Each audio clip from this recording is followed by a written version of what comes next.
doesn't make you want to get up and move? NASCAR is bringing good vibes through the soul of the Midwest and the fastest track on tour. This is going to be something, huh? Oh yeah, that's right. It's nothing but smiles for 250 miles. Sure, things might get a little wild, but breaking the rules can be fun. Oh, bam, big rat. Oh my goodness. The day the best young drivers in the biz get together for a good time.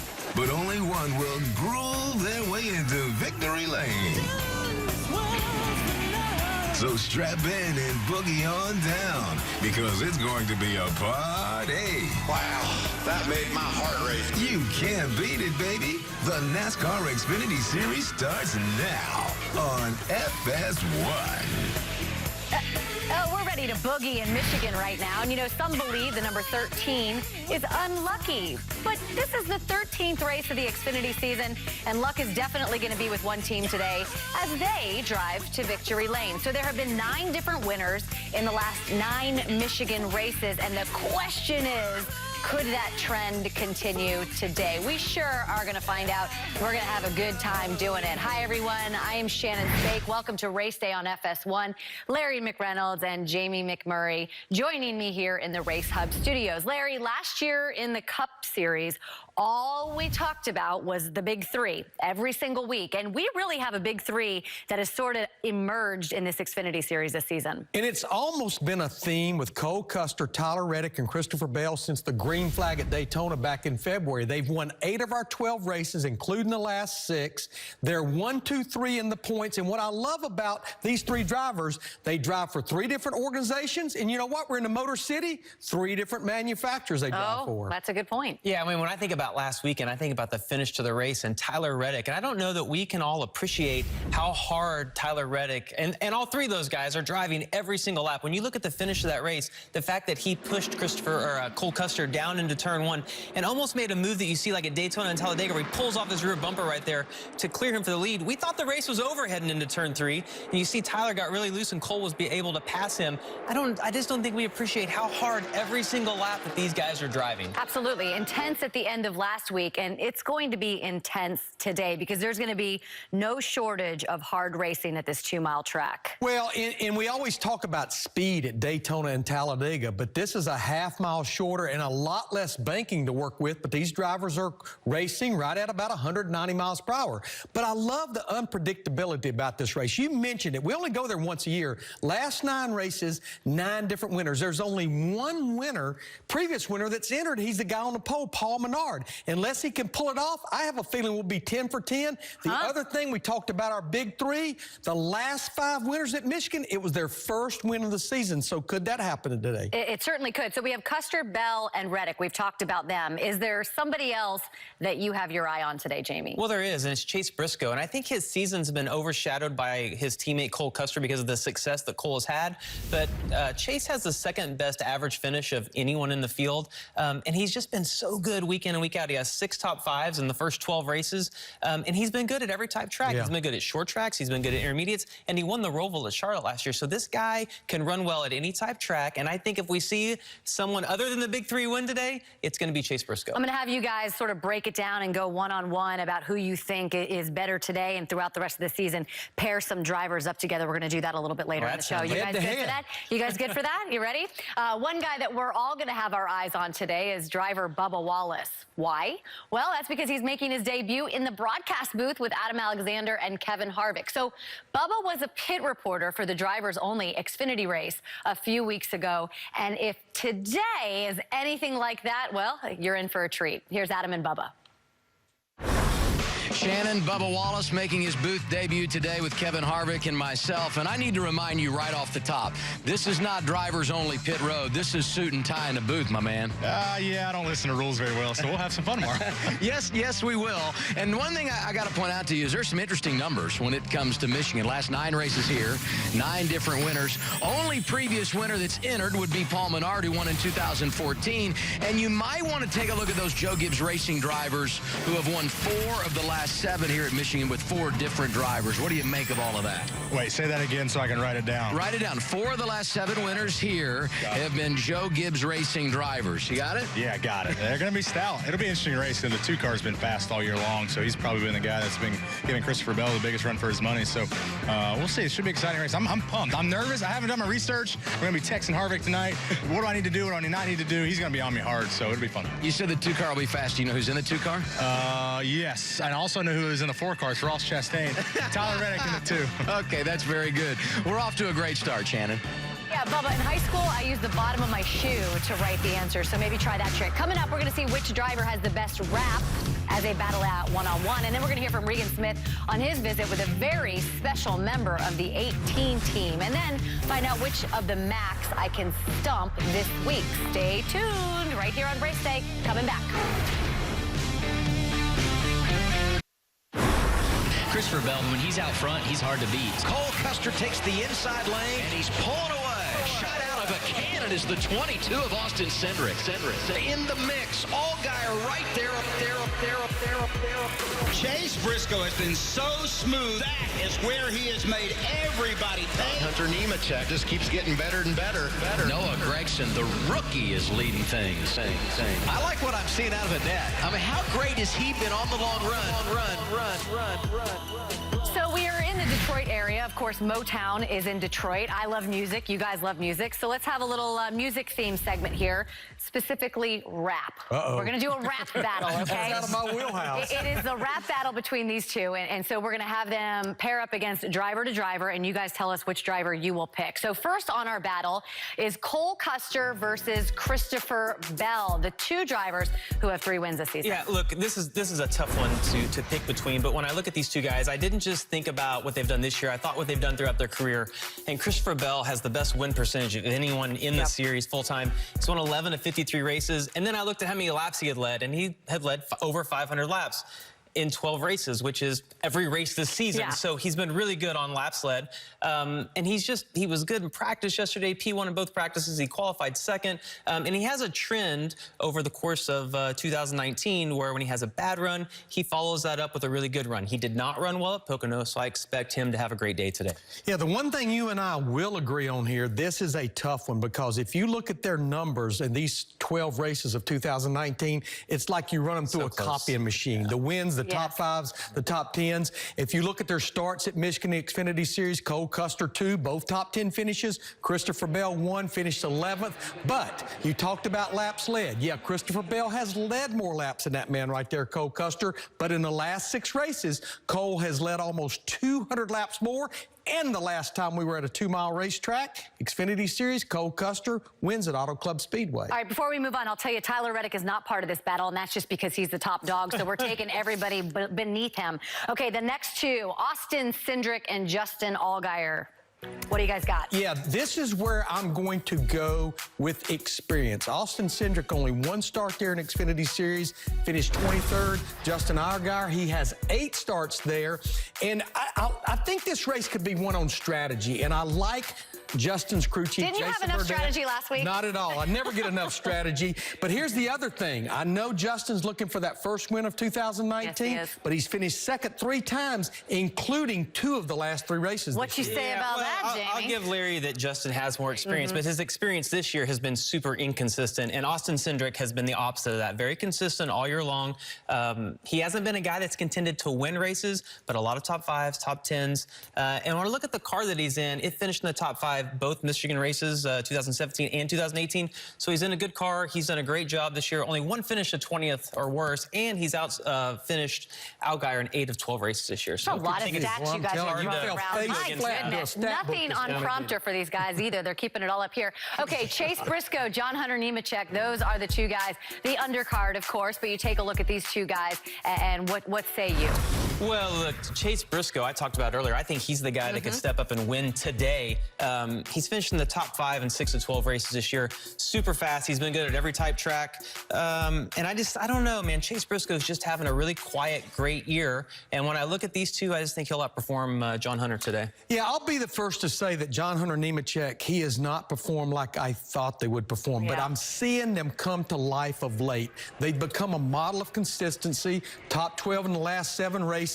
And I just went off the fact that John Hunter Nemechek, he has 1 start at Michigan in Xfinity Series, plus some starts in the Truck Series. And Chase Briscoe has never raced the Xfinity Series there. So that kind of tipped my scale just a little bit toward John Hunter Nemechek. All right, there you go. So our next battle is Noah Gragson versus Michael Annett. Take a look at these two guys. Certainly 2 guys. Michael Annett, who has the victory this season, would love to get one again today. What do you got? Well, I'm going to go back to, I think experience will prevail. Now, both these drivers, they drive for Junior Motorsports. I think they both have fast race cars, but Michael Annett has a lot more starts there than Noah Gragson. This is his first start in the Xfinity Series, and if you just look the snapshot of 2019, yeah, they have the same number of top 5 finishes, but Michael Annett has 3 more top 10s.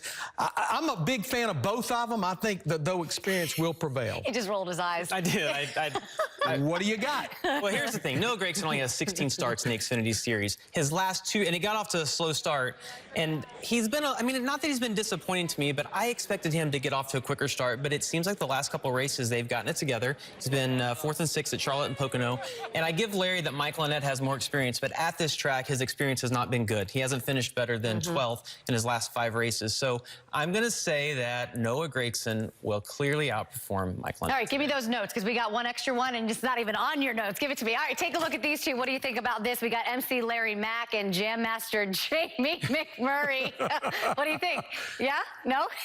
Well, I'm going to go down the fact that I think I have more wins at MIS than Jamie McMurray. I'm going to go the fact that I don't like Jeremy, our producer, right now, is what I'm going to go with for putting that picture up. That's a great picture. That, of course, is when Larry did his Fresh Prince of Bel-Air, and we had I think I did it better than the actual Fresh Prince. You haven't seen that video? No, I have not. Oh, yeah. I was, you know, rapping. You know, I can do the floss. I can do all this. Oh, my gosh. All right, with that, let's go to break. Up next, our very own Regan Smith takes us inside the always changing 18 car for a look at who you said driver's best friend, right? Plus, we head down to our favorite pit reporters as they give us the latest from Michigan. It's all right here on FS1. It'll be in a second.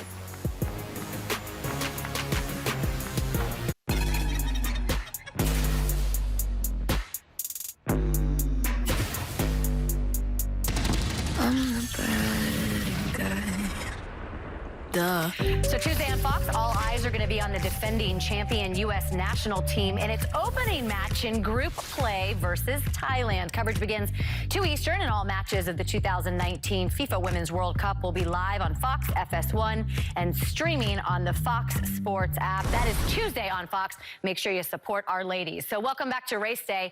You know, drivers spend thousands of hours a year inside their race cars, and every single inch of the car is designed to make them feel as comfortable as possible. There is one guy who is responsible for making that happen. Regan Smith has more on the guy who is in charge of the interior of the 18. Hi, Regan. Well, good afternoon, Shannon. John Lanham is that guy. And as we talked to him, we found out how many drivers he actually has to work with throughout the course of the year. 5 different drivers. Xfinity guys are overlooked in the fact that they have to work with so many guys to get the interiors of these race cars perfect for their drivers. The Cup Series, the interior guys over there, they have one guy that they focus on all year long, and the stuff's the same. You've got to worry about how many guys this year? Well, for now it's 5. It's anywhere from the brake pedal and the gas pedal being in different locations to the steering column being in a different spot for each driver. Seat inserts are different. With 5 different drivers, all their locations are nowhere near the same for any of them. Pretty much everything changes from top to bottom on every single driver. It's really no different than you jumping into your wife's vehicle. Odds are the steering wheel is probably not in the same location that you're used to, and the pedals aren't either. So obviously what we have to do, we try to make it as simple as possible of what they're used to on a weekly basis. You've got one of the seat tubs right here. Explain to me what we're looking at here. And this is what actually bolts to the chassis of the car. With the 4 to 5 main drivers that we have for the year, we can basically use the same tub, maybe change the headrest at the top or the headrest mounts, and change the seat insert, so it cuts quite a bit of time off. Once you change the bucket out, now you got all these other components and all these other parts for all these individual drivers that you have to change out. Here we've got the dashboards. We try to stick with whatever they're used to. They don't have time to look down and try to read the writing. Basically, if you can see it here, that's good. If you can see it there, yeah, exactly. That's bad. These are all the pedals, right? This is different pedal assemblies for different drivers. It's not just from the seat to the pedals. It's also offset to the left or to the right. Not only is it a feel for that, it's also size. There's a whole nother race car that's got to get all this same stuff done to it. Everything from the wrap coming off of it to suspension stuff to brakes possibly. Everything on the inside from pedals to shifters to steering column location to possible seat tubs to headrests. It's everything. It all depends on what they're used to. It all depends on what they want. And so your goal is to make them, like I said, as comfortable as they can be, and their main focus on making it go faster instead of being more comfortable.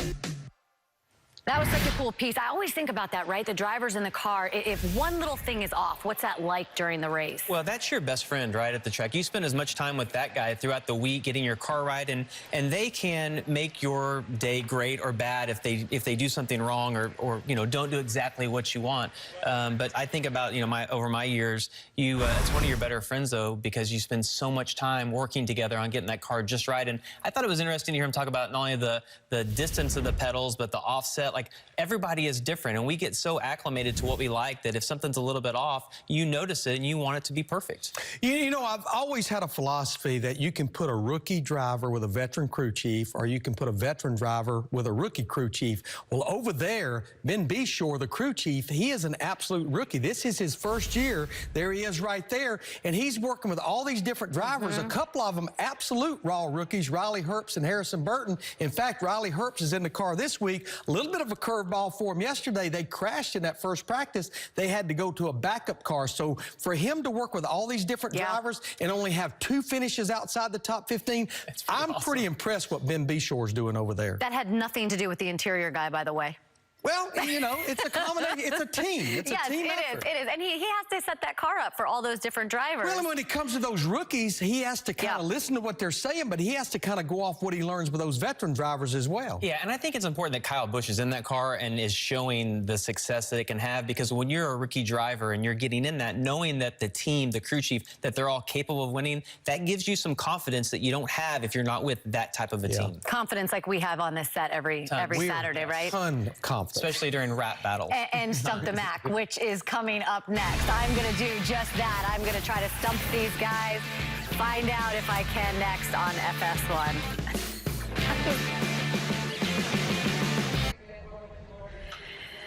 Tiger Woods returns to Pebble Beach, the site of his most dominant major win, while Brooks Koepka is looking to make history as he attempts to capture his 3rd straight championship. The U.S. Open begins Thursday on Fox, FS1, and the Fox Sports app. Lots of activity down there at Michigan. Time now for our pit walk. One and only Jamie Little is going to kick it off.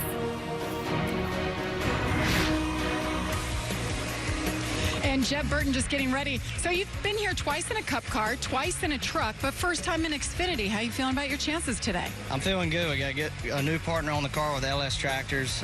It's the best opportunity I've had in a long time. We've been running good, been inside the top 3 with both races and with 20 laps to go. So hopefully today we can close the deal. All right, good luck to you. Regan. Brandon Jones getting ready to hop in his race car. This is a track you have a lot of confidence in. 2 ARCA wins here before. Is today the day you get that first win? Man, I hope so. This was actually a really good surprise here to qualify 3rd. We were a little tight in practice, a little off there, but we made the right calls, man, and got it where we need to be. All right, good luck today. Jamie? Tyler Reddick getting ready to get in the car. He's been the man on everybody's mind, but you're starting back here in 10th. What do you think? You have something for him here at Michigan? Well, I hope, you know, we can get through this field pretty easily. Track position is going to be big today, but we got a good pit stall. We got opening in, and I think we'll have an opening out most of the day. But we got to get our KCMG Chevrolet back to the front. We've been really good at the round qualifying. We haven't really figured out the single car one time, and that's it. Style qualifying. So we'll keep working on it. But 10th isn't bad, but we definitely want to start better than that going forward, especially when we have a car that was as good as it was yesterday. Good car, good hair. Regan? Austin Cindric getting ready with his team right now, standing here. Last minute words of advice. Did the captain, Roger Penske, any extra bonus money if you win at his home track? I'm not looking for bonuses. I'm looking for stickers on the door. This is cool. This is the Lti Printing 250. I'm in the Lti Printing Ford Mustang. We're in Ford's backyard, so I'm excited to see what we have. I think we built some stability in our car, and hopefully we can showcase that today and have a good run. Good luck. Jamie? Justin Allgaier taking pictures with the family here. Happy birthday, my friend. Starting back here, what are you, about 12th today?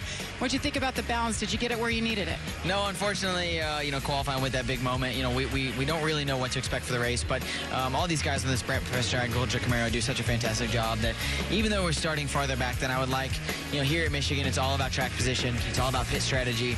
And, I have all the confidence in the world that we can get the good pit strategy, good pit stops on pit road today, and we'll have a shot at hopefully battling for a win at the end. And hopefully that radio's working. That's right. Regan. Cole Custer, Michigan, big ice cream town. Any reviews this week from you? Didn't do any. I saw some on the road. I wish I stopped, but unfortunately not. What can we expect? Another last lap pass today? I hope so. I think we got pretty good cars, so we can make it happen. All right, good luck, Cole. Shannon? That's going to be a lot of fun to watch. It's going to be a lot of fun to watch Tyler Reddick coming back from 10th. All right, time now to stump the Mac, or the Max.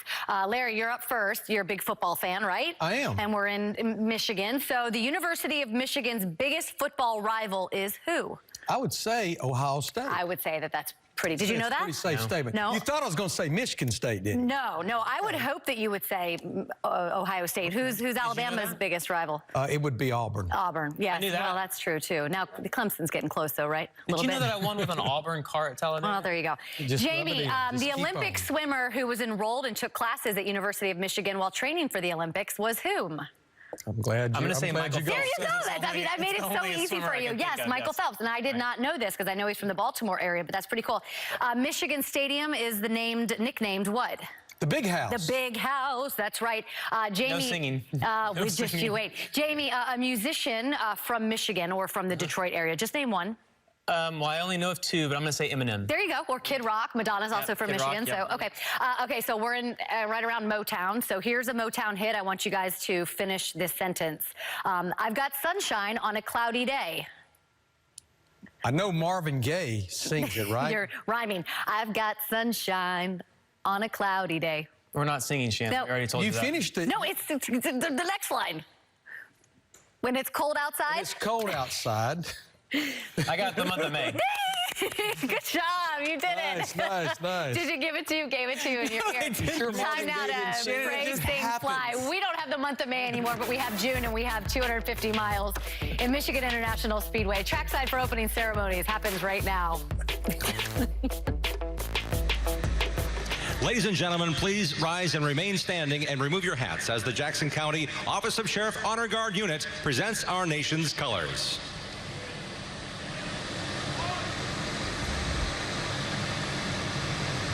Please remain standing as Father Jeff Rose from St. Francis de Sales High School offers today's invocation.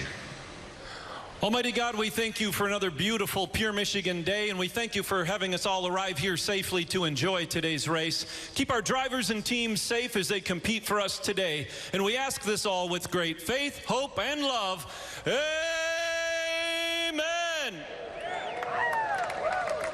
Here today to honor America with the singing of our national anthem, please welcome Michigan International Speedway's own Lisa Bascom.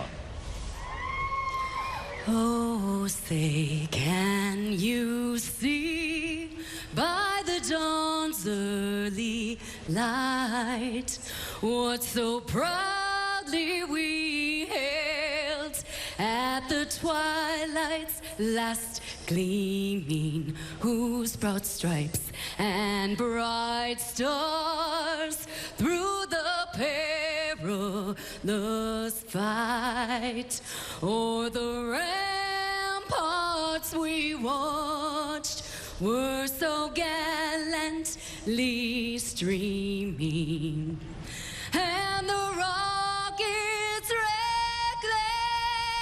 love bombs bursting in air, gave proof through the night that our flag was still there. Oh, say does that star-spangled banner yet wave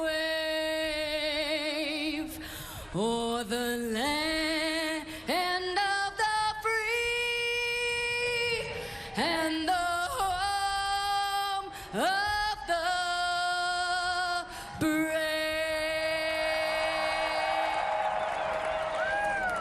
In the manufacturer's backyard, it's Michigan International Speedway. We could have a new winner here today. Paul Menard starts from the pole. Tyler Reddick's coming from 10th. We'll be right back at Michigan.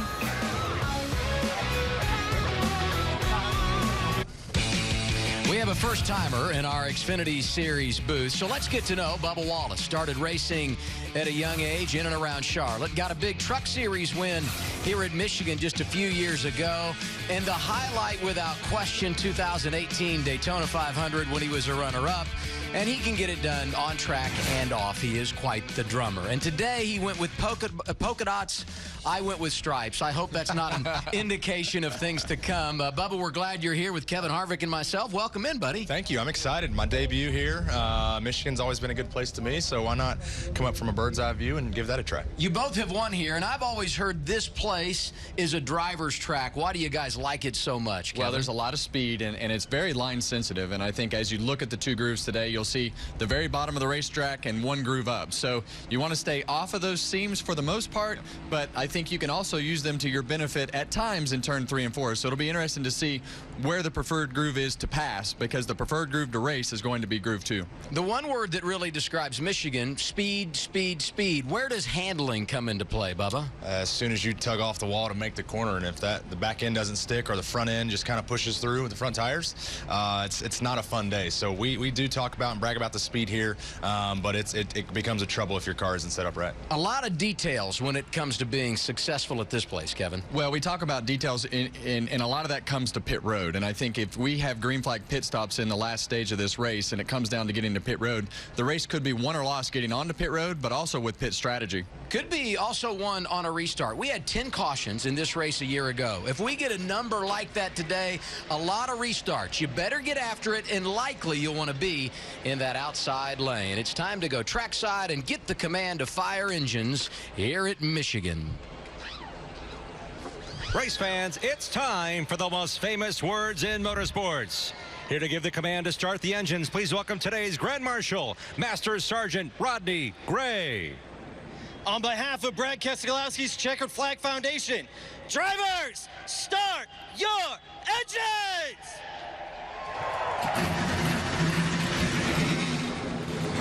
Great job, Rodney. The engines are fired. Let's get ready to rev in the Irish Hill. Just finished up qualifying at Michigan. We were super loose, almost wrecked it, but we knew we didn't have the single car speed. Some other guys did, but we have really good race speed. So, Hey race fans, it's Christopher Bell. We're walking out to driver introductions. Qualified second today. Should be an exciting race. Tune in. Today it's all about the Irish Hills of Michigan. We can't wait to see what's going to happen next. This is going to be something, huh? Let's get ready to rock and roll here. The green flag in the air.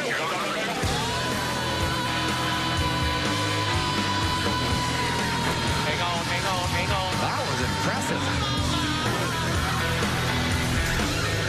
This could be the race for the win at Michigan.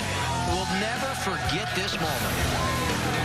Such a fun racetrack. Michigan International Speedway. Xfinity teams racing here for the 28th time today. Good to have you with us on FS1. And I am hoping for an ending today like we got 7 days ago at Pocono. We went to overtime. Cole Custer was the guy leading on that restart with 2 laps to go, but here comes Tyler Reddick.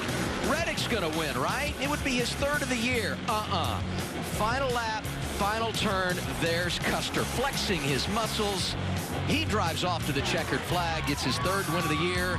He'll start 6th this afternoon. Let's go from the driver's seat with a 00. Hey, Cole, this is the Fox booth. Congratulations on a great win last week. What an exciting last lap. How has that momentum led into this week, and how's your weekend gone so far? It's been good. You know, I hope we don't have to make it that exciting this week, but our Jacob Company Mustang has been really good all weekend. Hopefully we get a win for Ford in their backyard, but I don't know. It's never been my best track, so I'm just trying to learn every time out here. Hey, Cole, it's Bubba. Best of luck today. What do you think, the success is for today? What do you think it's going to take to get your car into victory lane? And I hope to share some custard with you after the race, too. That would be awesome, but I don't know. I think we need to find clean air somehow. I think we're going to have to see how our car's like in traffic and adjust for that, but if we can find out how to get in clean air, that's going to be huge. All right, brother. I'm sure you're good at that, and you'll figure it out. Best of luck. Have fun. Thank you, guys. The Fords are strong. Paul Menard on the pole. We go green after a break on FS1. Michigan International Speedway, not as unique as Pocono last week, but it does have interesting characteristics, Kevin. Well, it has really long straightaways, and for me, the most inviting thing that happens here at Michigan is it invites you to drive it deep into the corner, and that's not the right thing to do. So for me, that's always the thing that I have to tell myself. Don't drive it in the corner too far. Yeah, absolutely. Turn 3, you don't get to feel the sensation of speed until you get there, and when you carry that speed, especially last year and a little bit this year too, you dive off in there, it flattens out. There's not as much banking as turn 1, and you're just kind of sliding on, hanging on for dear life. Now time to go racing at MIS. First, we hear from our pit reporters. Ladies first. Good afternoon, Jamie Little. Good afternoon, Adam. Well, 20-year-old Las Vegas Noah Gragson had his best qualifying effort of the year earlier today. He'll roll off 4th. And after that qualifying effort, he talked to me about the rough patch that this team has gone through in May. But he says after the break, the last 2 weeks, he feels like they've really turned a corner. The team is firing on all cylinders, and he as a driver, he feels like he is better. Today could be the day this rookie drives it into victory lane for the first time. Regan Smith. Well, Jamie, other rookie, Justin Haley, rolls off in 13th place today. Not the qualifying effort he wanted, but this was one of the cars that everybody pegged had the potential to run with the Big 3 today. It was very fast in yesterday's practice.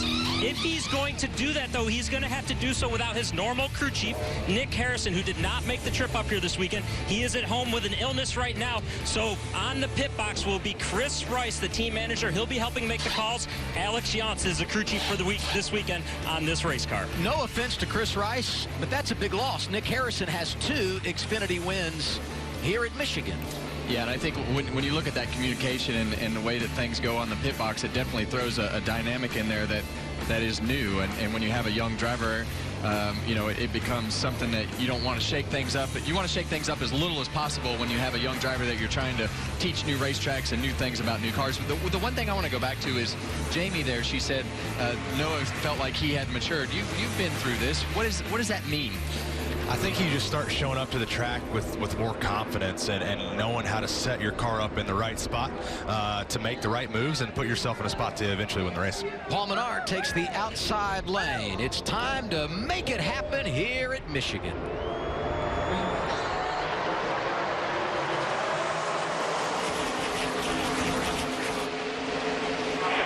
No help behind him. Top cover tight. Still outside. Outside 9. No gap. Outside. Line with him. Still clear for now. 52 coming with a run to the outside quarter. Well, you see Paul Menard just take off right there, and the 2 guys right behind him in the outside lane take off with him. And one big reason for that, especially on the original start, is Christopher Bell does not want to drive down in that corner with somebody on his right rear quarter panel because he does not know where the grip level is yet. So that inside lane backed up a little bit, mainly because I would assume that Christopher just trying to make sure he makes it through the first lap and not spin out on the inside of somebody. I've made that mistake before, driving it in there thinking you had all the grip in the world, and that back end comes around and that's it. And the guy on the outside of you is just along for the ride as well. Nemechek from 8th to 2nd. Another one of those drivers paying off in that outside lane. Yeah, and you know in that outside lane you're at an advantage when you start the race. So you know that's the preferred groove, and obviously John Hunter is very aggressive on the restarts anyway, and he definitely made some ground up right off the bat. Bell had fallen back to 5th. He's jumped back up to 3rd. Gragson is 4th. And here comes Tyler Reddick. We knew he would be aggressive. Qualified 10th today. Oh, come on, Adam. How'd you know that? Bold prediction, right? Yeah. he's always exciting to watch. You know, and as I watched practice yesterday, Christopher Bell looked like he had a really strong car for the first 2 or 3 laps compared to the guys that you know, I was looking at. So, you know, I think as you look at a short run, I think Christopher Bell definitely needs to make ground earlier on in a couple runs. Contact here, 20-9, Bell and Gregson. That's just a little bit of momentum built up by the 20. Looks like the 9 was trying to get his stuff gathered up, coming off a 2 there, and Bell was like, we got to go, so he just gave him a shove, got by the car on the inside. Yeah, and I think the other thing is, too, is you got to make a decision right there. And Christopher saw him slip up there, and he chose to push him instead of try to put himself too wide on the inside, because he knew if he got hung too wide on the inside that the guy behind him was going to have a heck of a draft off of 2 cars side by side. Now, we talked about the guys moving in the outside lane. Brandon Jones started 3rd inside lane. He's now dropping beyond the top 10, and here comes Allgaier, qualified 12th, got a little help from his teammate. That's the 8 of Jeb Burton behind him. We've seen Jeb make the most out of driving that 8 car as he's gone. Oh, got the spinner. Trouble early, a couple of vehicles involved. One is the 90 of Dylan Bassett, the 07 of Ray Black Jr. also went around. Early caution, a theme we have seen in recent years at this place.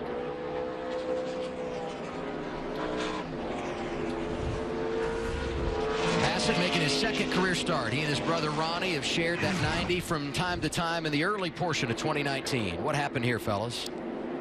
There's the move. He dove down in the corner, thought he could make the pass early. The back end came around and ended up eventually taking out the 07. They were scored 24th and 25th. Caution out for the first time. Paul Menard started on the pole, and he's on point right now. Hey, well, welcome back. Sorry, I'm new to this. What do we have down there on pit road about the 4 car, guys? I don't know who the 4 is, but I don't know. Bubba, the 4 is your guy. And it's your guy, Bubba.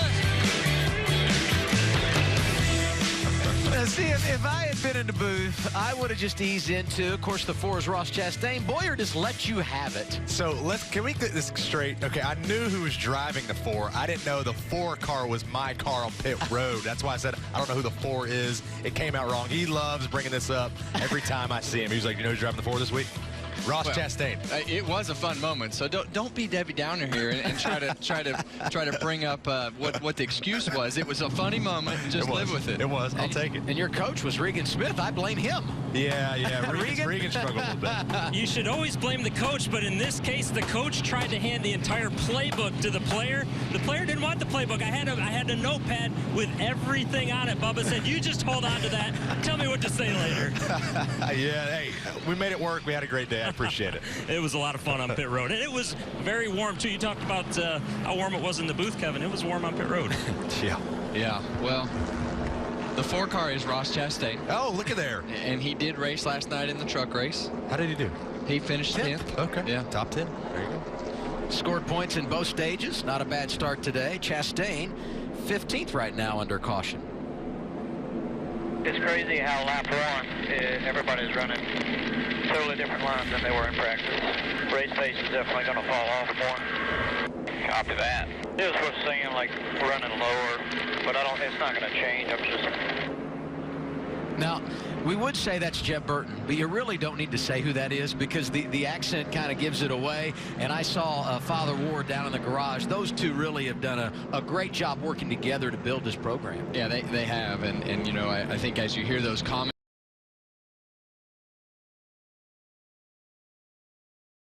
where you start the race, inside or outside, and sometimes that's not where you've been driving. But you know, usually this track progresses as we go through the race weekend, and that bottom lane gets a little more rubber. These guys were on the racetrack early. It wasn't quite as grippy.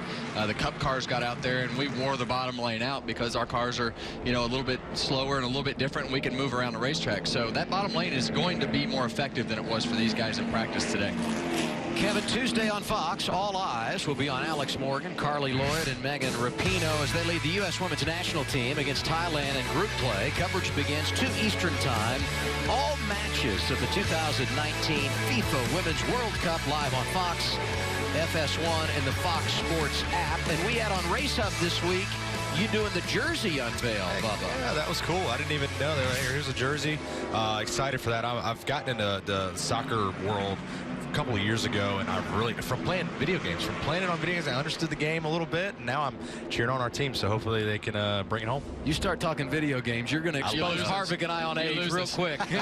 My son, he'll ask me, he'll like, Dad, you know, how do you do this or how do you do that? And I'm like, I have no idea. Just start pushing buttons. Just call me and I'll come over there. We'll race. Okay. Yeah, that's it. We're good. We had the initial start. Now we get our first restart each time. Going back to the lane thing, Menard goes to the outside, and here's what's interesting. Nemechek goes from 8th to 2nd. His reward, the inside lane on the restart. Well, I think as you progress through these restarts here, the inside lane's going to get a little bit better because those guys are going to become a little bit more aware of the grip level down there. So it'll be interesting to see how hard he charges. But a lot of it's going to come down to who's connected, who's close in the lanes. But in the end, the outside lane is still going to prevail here early, I would say. Yeah, it's just a big momentum game. Again, the outside lane, like you said, it will take off here. But again, you start building up a little bit more courage for John Hunter diving off in there for the first time. We'll see how aggressive he'll be. Little wiggle for Menard as we return to the green flag. Line, 20 in line, still outside. Still 2 by 2, 2 by 2, still outside, stay low. Still outside. Still out there at your bumper, still out there. Still out there. 1 car gap behind the 00. If he clears you can get up. Half back 20. Side by side, 1 back, you're clear up. Half back 9 now. Tyler Green walking John Hunter Nemechek through the restart. Well, he did a great job, too, because right there you're just trying to minimize the damage. You know that you're at a disadvantage on that inside lane, and they did a good job of finding a hole in 3rd place, so you technically only lost, or he only lost 1 spot.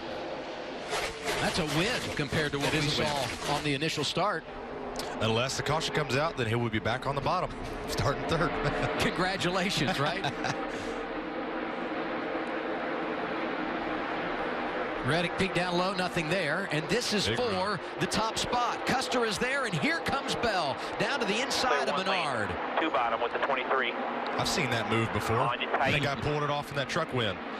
And that's what we were talking about earlier. When you pull out to make that move and you get hung and you don't finish the pass, that car that is behind those 2 cars just gets a huge run. So you'll see these guys have to make decisions all day, and now you see Christopher Bell hung down there, and that's all a result of what happened off of turn 2 last time when he tried to go 3 wide into turn 3, and he's gonna get up here and oh, we got another one in the wall. This is a rookie, Riley Herbst, into the wall, driving for Joe Gibbs Racing. A lot of debris, and now problems for Jeb Burton. We didn't see a caution for Herbst. Okay, now we get one. Let's get him fired up. Dueling issues. One for Herbst. The second portion of that was Burton, and he's got a tire He's got to be really careful right here because that right front tire has come apart, and you know it's going to rip the fender off if he goes too fast, or you know it comes apart more. And you see Riley here had big trouble. You see that tire flapping. That's really the hardest thing, though. You got to take it easy when you're trying not to go a lap down, and you know you can get back and keep going, but you got to tell yourself to look at the big picture here. Don't go too fast. Don't tear off the fender because you still need it. The car is still in good shape. I don't think there was any damage. See him coming off of turn 4. This is where things first happen. There's Herbst popping the wall. Did you get some help there? Dylan Bassett also had some issues as we saw the 90 under caution rolling around. Looked like he might have got hit in the left rear and shot him into the wall to the right. It's like maybe somebody crossed his bumper. Tough weekend for the driver out of Las Vegas. This is Burton coming off of turn 2. So he just lost it. Let's listen in to what they were saying under caution. 2 cars screwed me. He just pulled up the hill and took the air off of me.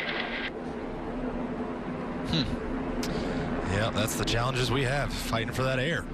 And, you know, to Jeb's point, you don't know what that car is going to do majority of the time. When somebody, for example, yesterday I was following Harvick in practice, and it was like he was mirror driving, trying to take my air away, and I'm like, I don't know if the front end's going to take off or if I'm going to get sideways here.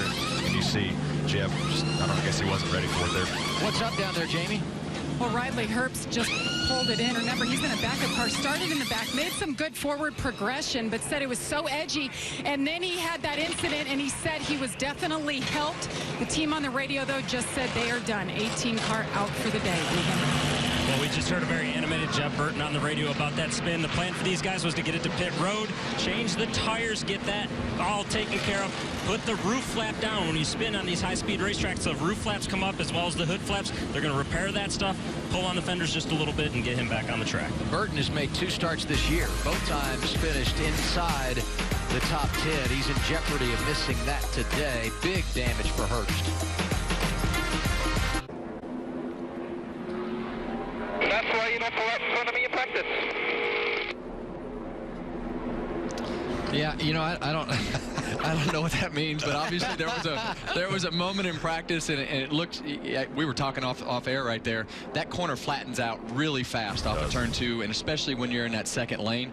And you know, I think Jeb was just in a spot there where there was a car high and a car low, and the 2 started to come up, and it just got worse for him, and wound up, looked like he just lost it. You run out of real estate there quick, and when you, like you said, we have so much wheel into it, it's just all of a sudden you're looking at the inside and the inside wall, and luckily there's enough room back there that he didn't have to do too much damage and got back going. Isn't it funny though, the little things that our evil driver remember in the car?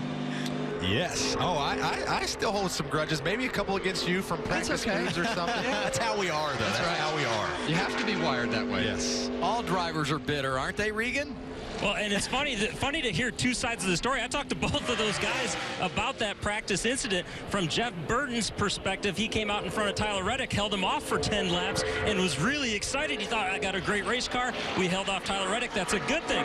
The other side of that story was Tyler Reddick, and as we heard him on the radio just now say, that's why you don't come up in front of me in practice. He was frustrated that Jeb got up and ruined his run and his momentum during that practice run. So 2 sides of the story, and it's still playing out in the race even. Burton's made a couple of pit stops. He's 35th, 1 lap down. That's the bad news. Good news is they've taken their time getting it repaired. We know we're getting a caution at the end of stage 1, which means he'll be back on the lead lap. Most likely we'll get the free pass there. Chase Briscoe is 9th right now. Let's check in with him. Walking and talking with Regan.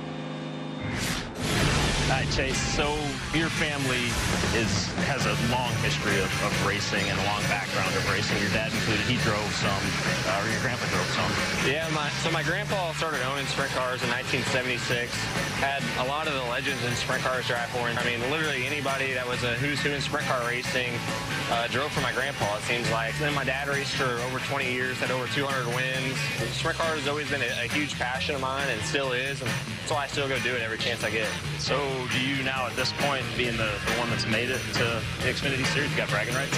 A little bit. My dad still gives me a hard time a lot of the time. Always tells me how to drive, and honestly, my dad's really, really good. He's probably one of the biggest helps each and every weekend. He has an eye for it, and you know, when you get that praise, it means a lot. The reason I'm kind of where I'm at is because of my dad and how hard he's been on me. It's been able to make me learn a lot more than what I feel like other people would. Chase, we appreciate you walking talking with us. Thank you. This appreciate it, man. My favorite Chase Briscoe story had to move his wedding date because the NASCAR banquet got changed at the end of the year. And when you look at what they've done, Kevin, you're his teammate. He has just gotten better and better. Yeah, they really have. And I think a lot of that is just track time and just working together and getting that experience to be able to go out and just do what you do in a race. It's much different than just driving the car and sitting in the simulator and all those things that come with that. But you go back to his wedding. I'll never forget when he tweeted that, and I was sitting there with Delaney, and she's like, oh, those young kids, they just aren't that organized yet. And so it's funny to hear little stories like that, because you know, you don't live it every day. You don't understand that you have to schedule everything in your life around it, and there are things that happen at the end of the year. But they've done a great job, and Chase just keeps getting better week after week. Going to be 12 laps to go in the stage when we get the green flag here, and this ought to be interesting. I mean, 12 laps is a long time, but this will be a good little shootout. And once again, Menard going outside, Nemechek down to his left.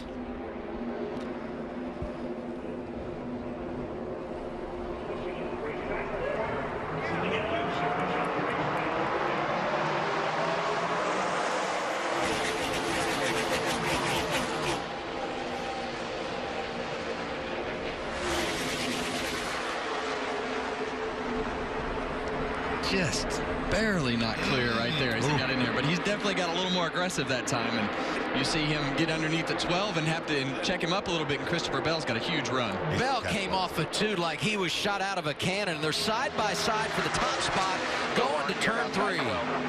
And you see the 12 of Paul Menard there do everything that he could do to side draft to slow that 20 car down the straightaway to try to keep him on the inside. Because he knew if he got by him that it was going to be the same difficulty that he was going to have to get back by. The caution comes out, you're in second on the bottom, and it just spirals out of control from there. You're always told when you come here, first thing you learn is learn how to keep up momentum. And I keep going back to that. And you keep that thing wound up. That's why we run the middle groove here. We don't really go to the bottom once it gets single file like this. And when you start following other cars, you're just trying to search for that clean air, trying to make the shorter track. But some things you just got to keep the momentum wound up, and hopefully it plays in your favor. Onboard Justin Haley, 11th. See the 19 of Brandon Jones get really loose right there. He was 10th. And there's that lack of momentum going the wrong way in a hurry. Absolutely. He'll lose a couple spots here. And it's so hard. This place, you're going so fast. You're so on edge. And those moments right there, it is not uncommon for that to happen. Barely got in behind the 86 there. Yeah, that was the battle of the Brandons. Jones and Brown give it to the 86. You see he's just following. He's at the 1 car there and just has not the best of air on his nose and yanks it off the wall, gets in there a little light, tries to stay in it. There's only, you can go so far. You think, I got it, I got it, I got it. And he saved it, but he lost a ton of time and a ton of track position. These things look edgy. They are. They look very edgy, you know, this weekend. But after that truck race last night, I watched that truck race. I mean, those things spun out and wrecked, and they were all over the place. I did. It was past my bedtime, but I did stay up that late. He got an afternoon nap before. Deuces are wild here. Reddick driving around Cindric. That's for 5th. Talk about being on edge. Who do you think the most on-edge driver in the field is right now? The 2 car. Yeah, but he feels like he's in control. That's the scary part about Tyler Reddick is, you know, we look at it and we're like, whoa, that was a big moment. He's like, that's fine. Yeah, it's easy. It'll be fine. That was just, I thought that was fun. And you're like, okay, go for it. What's going on, Jamie? How about Paul Menard, Adam? First race of the year. Practice, he was 16th and 15th. So this morning he goes out and qualifies. Didn't think he had anything for the pole, so he went back to the cup hauler. Well, he captured the pole, and he has led every lap so far. He's a little bit free, but with the heat cycles on the tires, he feels like it's coming to him and getting better. But he's trying to hold that hard-charging 20 off behind him. Last 9 races here, 9 different winners. Menard, the only one in the field that has a Michigan victory, driving for RCR back in 2014. Bell closing in, and the 00 starting to rattle the noise meter a little bit. 6th inside of Cindric. It is rough down there on that apron. You see those cars go right past the start finish line, and there is a huge bump that you think is going to rip everything underneath the car off. Yes, I did it for qualifying, and I went all the way down there, and I was like, oh, I regret this. As soon as I hit that first bump, I was looking at the sky. Reddick is on the move. 4th is where he is in the running order. Menard out in front of Bell, but not by much. 8 to go, stage 1. You don't miss anything as we're side by side. This is our magnificent mile and a half. These are our monsters of the Speedway. And this year, don't miss the Ultimate NASCAR Summer Festival, featuring a family-friendly carnival and Lee Brice live in concert before the Camping World 400. At Chicagoland Speedway, home of 2018's most exciting finish. June 27th through June 30th. Get your tickets now at ChicagolandSpeedway.com. What an amazing day. They're the reigning champions. And the whole world is coming for their crown. So let them take their best shot. Just remember, you come with the queen. You best not miss.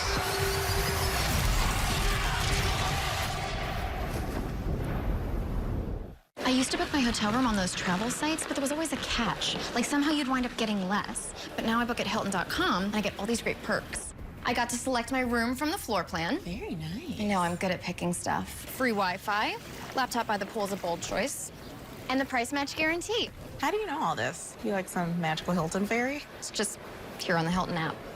Just available to the public, so. Book at Hilton.com and get the Hilton Price Match Guarantee. If you find a lower rate, we match it and give you 25% off that stay. Check out Bass Pro Shops and Cabela's for huge savings on great gifts during our Father's Day sale. Like savings of $40 on this Cuddy-Back Moonlight IR game camera and save $70 on this Garmin eTrex handheld GPS. Your adventure starts here. I know we're racing tonight, but we're racing for them. We do it the best. Our sport does it the best. Thanks for the military. That's all for freedom. Freedom is one of the reasons why people like myself are in this country. You see different branches of the military represented at our races. I always love going up to them and telling them, you know, you're my hero. You're the ones that stand tall and protect us, and we can't thank you enough. Thank you. Thank you. Thank you. We will forever be in debt. You can't ask for anything more special than what we have here tonight. It's going to be a great afternoon for racing.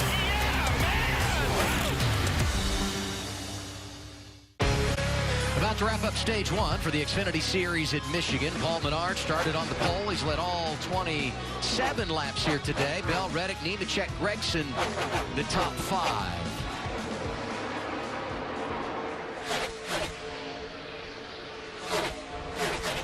You know, John Hunter Nemechek, after a rough Pocono, has had a real nice start today. Went to that backup car and really never gained the traction they would have hoped for last Saturday. Today, good in practice, nice qualifying effort, and solid inside the top 5.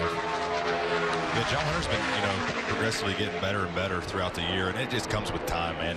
You show up, and you know he's obviously had a great career in the trucks, and felt like he was ready to step up. And I'm sitting here talking like a veteran. I mean, I'm only a couple races older than him, and you just come in again with confidence, and you don't realize how much you don't know until you're out there, you're around the veterans like Harvick and those guys, and you see certain things and you pick up on that and you put that in the memory bank for when you come back here. So it's I remember being in those shoes, coming to these places for the first time in an Xfinity car and experiencing how edgy they are and how fast this place is and how treacherous turn 3 is, and putting it all together, and then you come back and it's like, okay, I know what to do and how to attack it next time. Well, the other thing is, I mean, there's GMS is still a pretty young Xfinity team, so you've got an up-and-coming driver along with an up-and-coming team that is trying to put it all together. Jamie Little reported earlier when Riley Herbst hit the wall, done for the day. We were just informed he has been released from the infield care center. Good news there. Final lap, first stage. Menard leading Bell by 1/4 of a second. And back behind them, racing for some stage points. 22 is Cindric. 00 is Custer. The 7 is Justin Allgaier. In fact, the last 2 in this battle, the drivers that won the stages at Pocono last week. Menard hadn't been in an Xfinity car since last July, and he comes here, starts on the pole, and wins stage 1. Bell is second. Good job bringing it home there, Adam. Not bad. Yeah. It wasn't as good as you at Charlotte, but I'm doing my best, all right? Reddick finishes 3rd. Nemechek, Gregson in the top 5. Really good start for Noah. Talked about Cindric, Allgaier, and Custer in the top 10. Annette and Haley also scoring points. We're 30 laps in for the Xfinity Series at Michigan.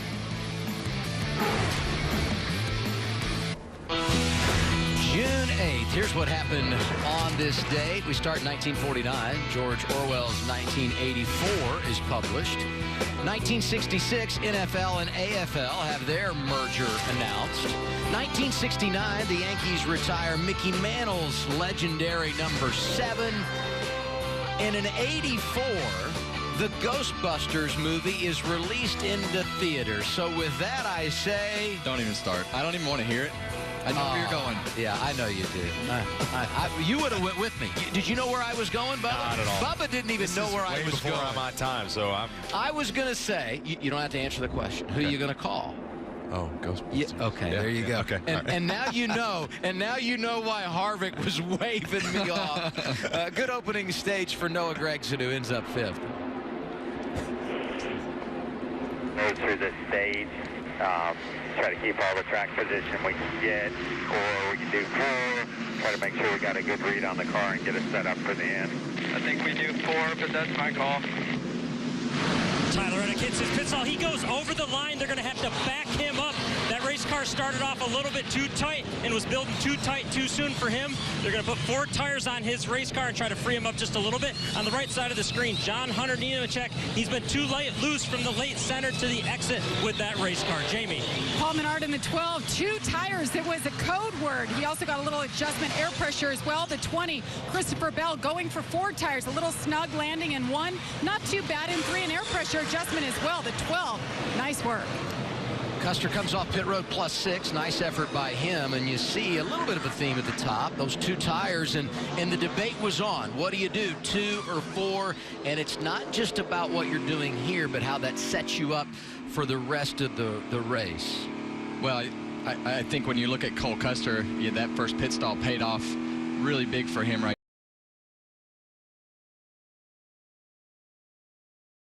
what he had lost on the track. Let's visit with John Hunter Nemechek. Real good afternoon for him so far. Hey, John Hunter, this is Kevin Harvick, Bubba, and Adam up in the Fox TV booth. A solid first stage for you right there. I guess my question is, you've been on the inside a couple of times on those restarts. How treacherous is it down there in that bottom lane? It's definitely pretty sketchy down there. Got loose underneath the fall that last time. Just being on your right side, taking all the air off the right side, nothing to lean on side force-wise. But I think we're going to line up on top here, so it should be good. When you're on the bottom, you're just trying to maintain track position and keep moving forward. Yeah, hey, John, it's Bubba. You know, tell Chad to get that thing fixed up. I worked with him, so he's got a good package for here. So you're starting on the top here. Don't disappoint. For sure, should be exciting. All right, buddy, good luck. Keep up the good work.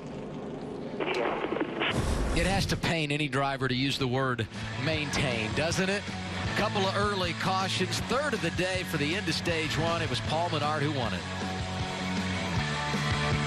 Pit stops complete to end stage 1. Tyler Reddick went from 3rd to 10th on this exchange. All right, don't talk about it. Don't worry about it. We're 33 laps in. Got a lot of racing left to do. Just get your head back right. Let's get back in the game. All good. Sorry, guys. Guys, that is a snapshot of this race team as a whole. I asked Randall Burnett how much fun they were having with Tyler Reddick in that race car. He said no matter what happens on the racetrack, whether it's practice or the race, we have fun. We laugh about it. Tyler laughs about it. When things are going good, it's amazing what the chemistry of a race team can be like. That's what this team is experiencing right now. So much to the point where after that radio, Tyler joked with them and said, how do you guys know I didn't do that on purpose just so I could pass more cars here? Well, passing the cars on track today has been a little bit more difficult than what it was last weekend at Pocono. So I'm going to say that was not intentional. And you see the Xfinity fastest pit stops. Cole Custer leading him off at 6.2. Well, you know, I think as you look at that first run, he passed more cars than probably anybody on the racetrack. He was able to actually make several passes and get himself up there. So now he's going to have to make a few more passes. But I was on Race Hub this week with Andy Petrie, and he said no matter what happens, he'll laugh and joke. And if he has a bad pit stop, it's never anybody's fault. It's always just, oh, well, we're going to move on and we're going to go at it again. And I think that's exactly what Regan is referring to is how much fun they're having. Justin Haley restarting 3rd after a 2-tire stop. Racing conditions. Is that racing a dirt term? Yeah, I mean, I think we only really need to start getting concerned when he uses like understeer and oversteer in paddock. Okay. That's coming up. Just don't worry. Hang on. Chris Rice in for Nick Harrison today. Front row, Menard and Custer both got 2. Jeb Burton, who brought out that caution earlier, restarting 29th. He did get the free pass. Stage 2 underway here this afternoon.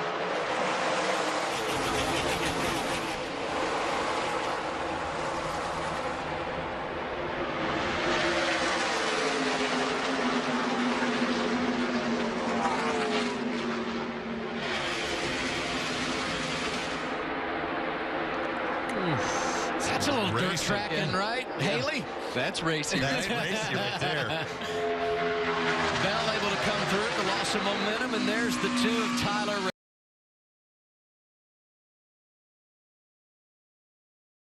Reward of trying to be so aggressive on these restarts to get that track position, but also not putting yourself in a spot to tear up your car and end up your day is tough. And that spot you were talking about, did you see how close he came to trying to clear himself right there? And he realized at the last second there was not enough room right there in the 2 car of Tyler Reddick. much of the early portion of this race, in particular on restarts, is putting together a game plan for later on, experimenting and just figuring out what you have? I mean, that's why there are stages now. That's why the races are slow. You get time to kind of build your program throughout the race. Obviously, you want to start off, you know, in practice with the best piece you got.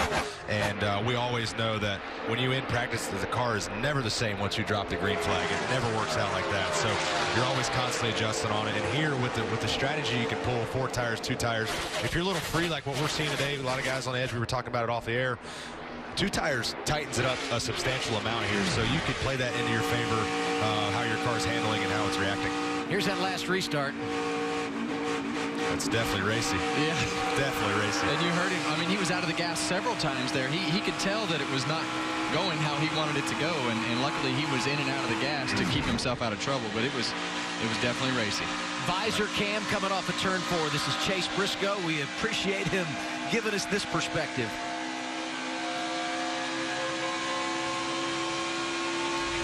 When you see that big old mirror that he's got in the center of the roof right there, and that's you know, something that you'll definitely use a lot to try to keep yourself in the right lane on these restarts. So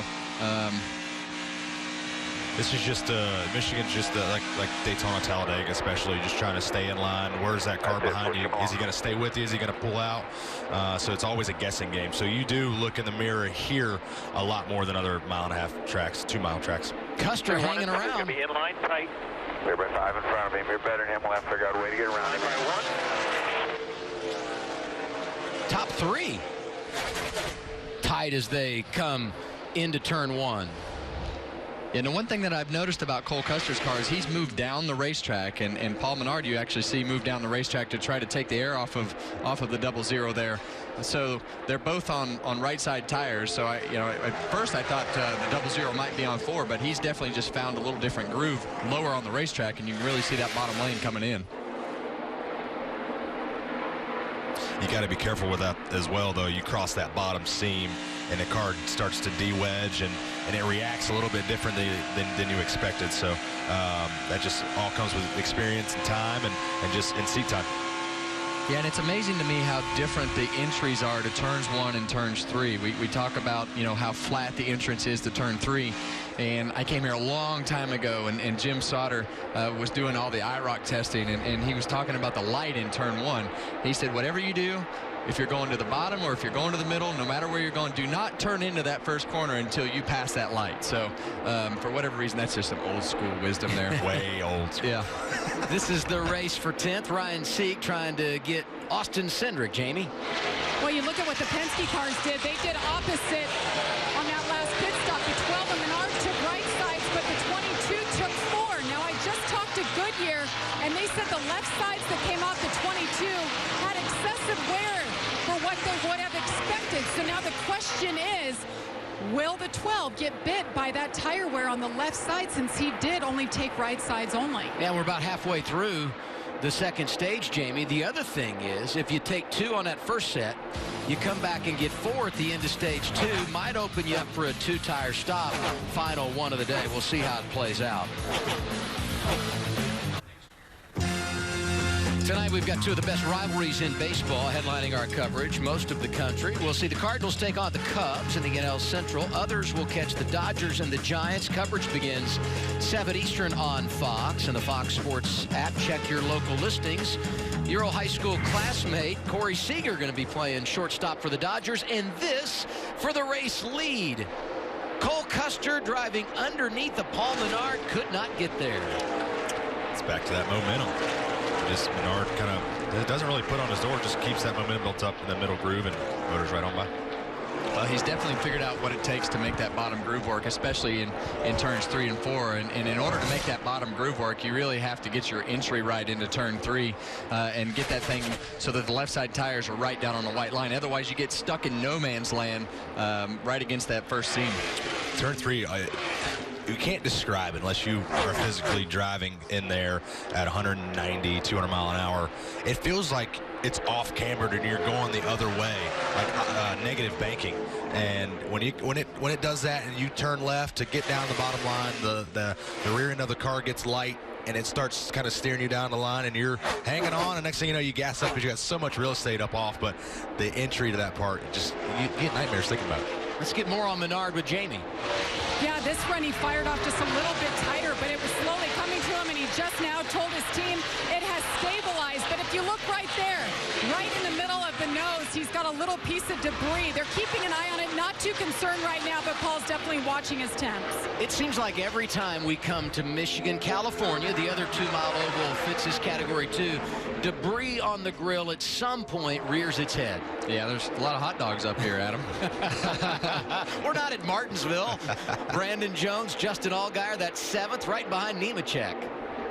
And Bell going after 2nd on the apron as we come across the start-finish line.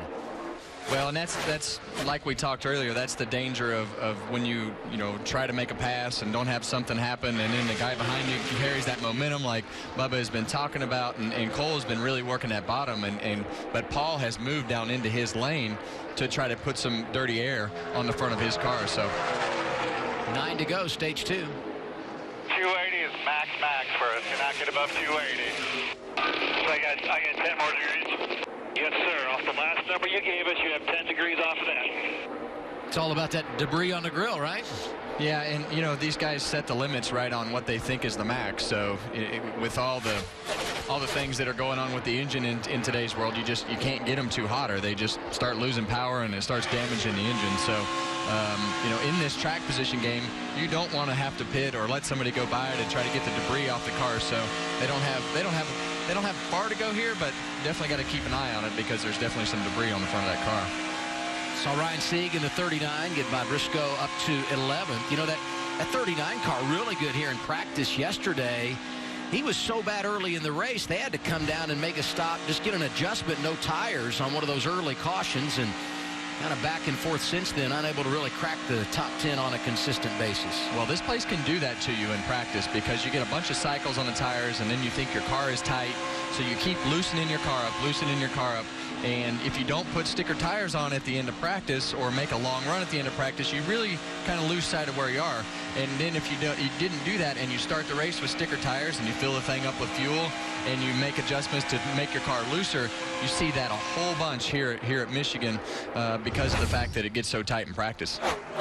You said a word earlier, Bubba, momentum, and I feel like we just keep having that translate on track everywhere we go when we're looking at a battle. Absolutely. I mean, look at the 7 here of Allgaier. He's trapped on the bottom just because those 3 cars on the top have the big mow, and he'll lose these 3 spots, and he tries so hard to keep it pinned on the bottom, but I mean, you're wide open down there, maybe fighting it a little bit, pedaling it, and it's just nothing you can do. Those guys are just in line, in sync, and motor on by. So you regather your thoughts, get your momentum built back up, and try to charge back and pass it back.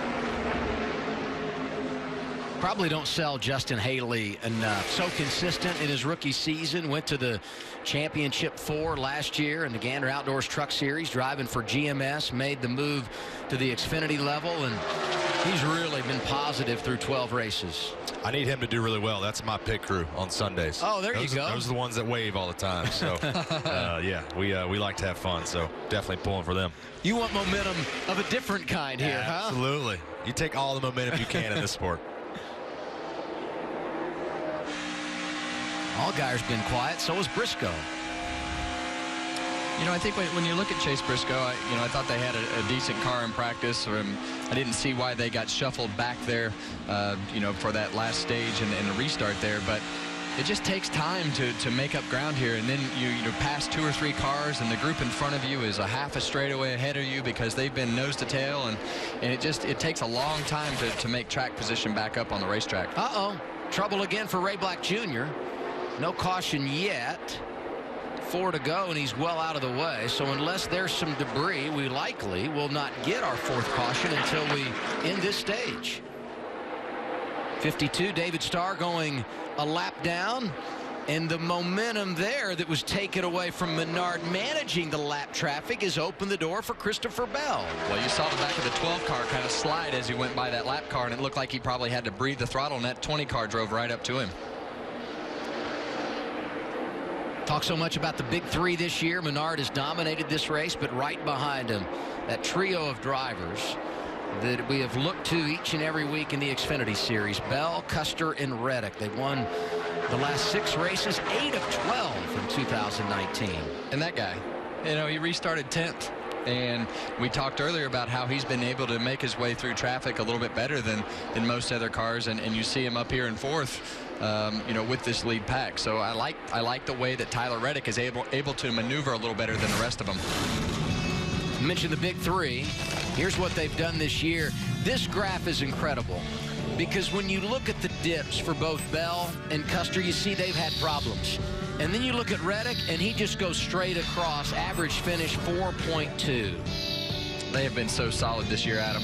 You know, and we talk about this so much. And he's switched teams and gone to RCR, and I think it's a great fit in the things that he does in the car, and you know, the things that Richard does out of the car are a great match.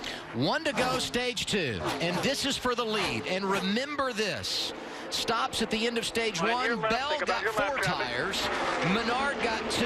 Could that be the difference? New man out front is Christopher Bell as we hit the backstretch. And Cole Custer is getting excited. He wants those boys to race, get side by side, so he can make a late pass here, an attempt to, at least. Custer is there. He, too, got a pair of tires on that first stop of the afternoon. Bell waited. Finally, the door opened, and he pounced. With 1 to go in the stage, he gets the top spot, and he's going to claim the green and white checkered flag for the 6th time this season. That is a playoff point. Bell, Menard, Custer, Reddick, Haley, your top 5. About halfway home in the Irish Hills of Michigan. And that's the Woodward Dream Cruise. This is Auto Haven up here, you know? I really thought you were going to tell me that was Mike Joy working on that line. No, I wouldn't do that. Because of the abuse that I've been taking up here so far today from Bubba and my age. And I just asked him, I'm like, what are those buildings over there in turn 3? He's like, there used to be grandstands there. And I'm like, oh, yeah. Yeah, there did. I forgot about that. Oh, yeah, there's Mike Joy. Yep. If Mike is watching, I universally apologize. I have nothing but respect for Mike, and I did not want to go down that road. Blame it on Artie. Yeah, I was going to say, Artie Kempner, guilty again. Keep an eye on what everybody does here, because we documented the tire situation last time. Some guys going 2, some going 4. And look at Jeb Burton, who's up to 14th. Great effort for them in that second stage. Heading your way, Regan. Well, you talk about that tire situation. There was a very long debate on Tyler Reddick's radio as to what they're going to do. He hits his pit stall much smoother this time, right on the marks. That race car stayed neutral that entire run until he caught the cars in front of him. Started to get too tight. It's going to be 4 tires for him on the right side of your screen. Justin Haley, he was okay in turns 1 and 2, but way too tight in turns 3 and 4. That's where he's losing all his time. Jamie? Paul Menard took rights. Only he'll take 4 tires this time. Feels like his weakness is off the turn 4. The 20, Christopher Bell, a 4-tire stop again. A little bit loose to start, but definitely better on the long run. Air pressure adjustment as well. On Bell, I say, if it ain't broke, don't fix it. He goes 4 tires again and is able to win the race off pit road. Then it's Custer, Menard, Allgaier, and Reddick. Yeah, Custer he benefited again because he didn't have as good a pit stop as the rest of them. But let's talk to Christopher Bell. Hey, Christopher, this is Kevin up in the Fox booth. Congratulations on winning that stage there. What are you fighting out there today? Well, honestly, I'm pretty good. It was a little bit loose there to start stage 2. Those guys drove away from me, but seemed to help me out there at the end. All right, buddy. Well, it's looking good out there. Keep it up. We'll be watching. Thank you. You saw the stat line, 6 stage wins this year. He had 6 all of 2018. This team has been on it. They can see their 4th victory of the campaign. Great memories in Michigan for our guy, Kevin Harvick. Won one of the 2 races here last year, second in the other to teammate Clint Boyer. Let's talk about the win, not the one that got away, Kevin. Yeah, you know, that was a really cool weekend just because myself and Keelan were up here. I got to bring him in the passenger side of the car to victory lane. So to me, that was a really cool dad moment, and that's kind of how when you get to be my age, you kind of judge yourself off of those types of moments. It's really I really enjoyed going to victory lane with my guys, but it was way more fun to go to victory lane with Keelan. So I didn't enjoy it because I didn't win, so I'm not happy for it. Sometimes up here with Kevin and me, Bubba has to have us define what we're talking about during the breaks because we've graduated to these different stages of life, right, Bubba? Yes, it's we're all across the board here, having a lot of fun, kind of bizarre, you know, conversations, but all in all, a good time. Bizarre as in like out of your generation bizarre? Yes. Yes. That's where I figured you were going with that. The beard gives me a couple years, but let's not forget, I'm only 25. Have you noticed, Adam, like when we start talking about stuff like that, like he just goes silent. Like he's like, I don't want to offend him. You guys. Talk about that. Yeah. It's okay if you address my hairline. Okay? I won't be offended. I can't just throw age at you every time. I let you talk and say some things, and just it most of the builds time. up. Yeah, just most of the time. Yeah. And I just insert my own foot into my mouth. You just pile on. Today it's a shirt and tie for this duo. Tomorrow it's their fire suit. NASCAR on Fox brings you coverage from Michigan International Speedway. It is the Firekeepers Casino 400, 1 p.m. Eastern Time with race day. We're green shortly after 2. All of the coverage. Nothing? On FS1. Not even like a mini Blaney comment? How many races did you win here last year? And you didn't even get you didn't get on the board. Let's watch what happened here on pit road. This is just a moment ago. Ooh. There it was left of your screen. Noah Gragson into the backside of Brandon Jones. That's not good. 19 checked up in front of me. Getting in his box, I didn't know where to go. I was all the way right side over the yellow line. Yeah, and really what happened there was the 19 was waiting on the 1 to pull in his box, so he had to check up for the 1, and you're half the time you're looking at your tack trying to figure out what the speed is, and he just wound up running into the back of him. Becomes an accordion effect. Top 10 all day for Gragson. He'll restart 23rd. Bell goes outside lane. All those guys up front got 4 tires. Final stage, off and rolling.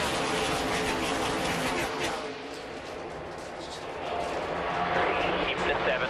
He's drug off me now. Side, barely. In there, Cole. Quarter, clear. 7's gonna be the momentum out back. Well, it's the final stage, Adam, and here comes the 7. Always just decides to show up at the end of these races. We used to always call you the closer. In the Xfinity Series, I think it's Allgaier. Had some things not go his way at Pocono, but he was top 2, finished back-to-back runner-up spots at Dover and Charlotte, so he had some good things going his way. Well, these guys are going to have their hands full now that Christopher Bell has control of this race because, you know, he made his way to the lead right there at the end of stage 2, got 4 tires on, kept his track position, got a great restart right there, and is driving off from him right now. And it's kind of the opposite for Paul Menard there in the 12. You know, he had so much control of the race early on, lost the lead, and now he's figured out what his car drives like in traffic. I'm convinced Tyler Reddick doesn't need a spotter. Oh. And look at this. Goodness. Jeb Burton back up there. Oh, that's Ross Chastain. Is that Ross? Okay, perfect. Chase Briscoe a part of that mix. All those guys right outside the top 10. You know, Greg Galding in the top 15 today. 14th in the 08. He's doing a nice job. They've had a couple moments this year where they've gotten really good finishes. So, you know, for a small team, the finishes and the runs that you have like this today going, it means so much. And that, again, carries momentum. We talk about that big momentum where it carries into the races following that week. So, doing a great job today. Those are teammates. Michael Annette in the 1, down in front of Jeb Burton in the 8. This is what I was talking about. Watch him slide up. I think we'll see it here from Reddick in the 2. Oh, there was some contact there, I think, huh? Ooh. Brandon Jones, he's been loose on a few of these restarts. We saw him get loose early in the race. Maybe a tire rub. Yeah, Noah Gragson. Tire smoke or something there into 1. Support. Set that fender just laying black back on it. There's no support to it. Should be but he's 10th after restarting 23rd. Yeah, and that's not what you want to see or smell from the inside of the driver's compartment, because you never can tell how bad it's rubbing, where it's rubbing, and oh, we got easy. Spoke a little early on Greg Alding. Nice save, though. 5th caution of the afternoon. As soon as we go to bragging on him. To the right rear. Definitely have some damage on the back of that one that they're going to have to address. Chad Fincham, 42, 99 in front of him. Tommy Joe Martins. Oh. Stephen Light in the 01. 42 went there on the bumper of the 01. Lost all the air. Collected the 08. We've seen that so many times today. Yes, we have. 54 laps remaining. Bell, Custer, Allgaier, Menard, Nemechek, your top 5.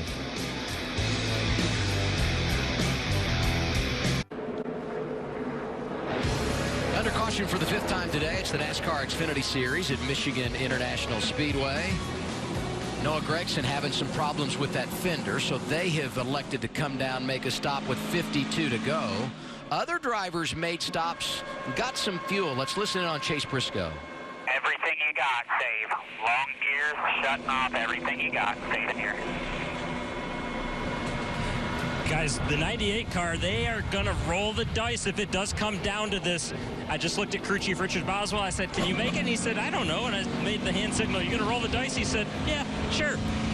Well, and Regan, you can confirm this, Jamie can as well, but the number that I heard in the garage today was 50 laps. Now, that's a rough number. They pit with 53 to go, but you get some caution laps, that should be doable, right? What do you think? Okay, maybe not. He's thinking. Yeah. But what you guys know, I mean, if you're a couple, 3 laps outside your window, you get cautions here, can you save enough? You try. Yeah, I mean, you know, you're just trying to put yourself in a position to where you think you can either make it or you can be on the good side of the track position game, you know, as it comes down to the end, because you just never know how these races are going to play out. Is it going to go green? Well, he's in a lot better position if it goes green than the guys that didn't pit, for sure. Somewhere Larry Mack is cringing because drivers and a play-by-play guy are talking strategy. Here's our Mobile One race summary. Paul Menard led 56 laps today after claiming the pole this morning. Last 9 races at Michigan, won by 9 different drivers, and Menard, one of those back in 2014. So any more thoughts on strategy and what opportunities exist, Regan?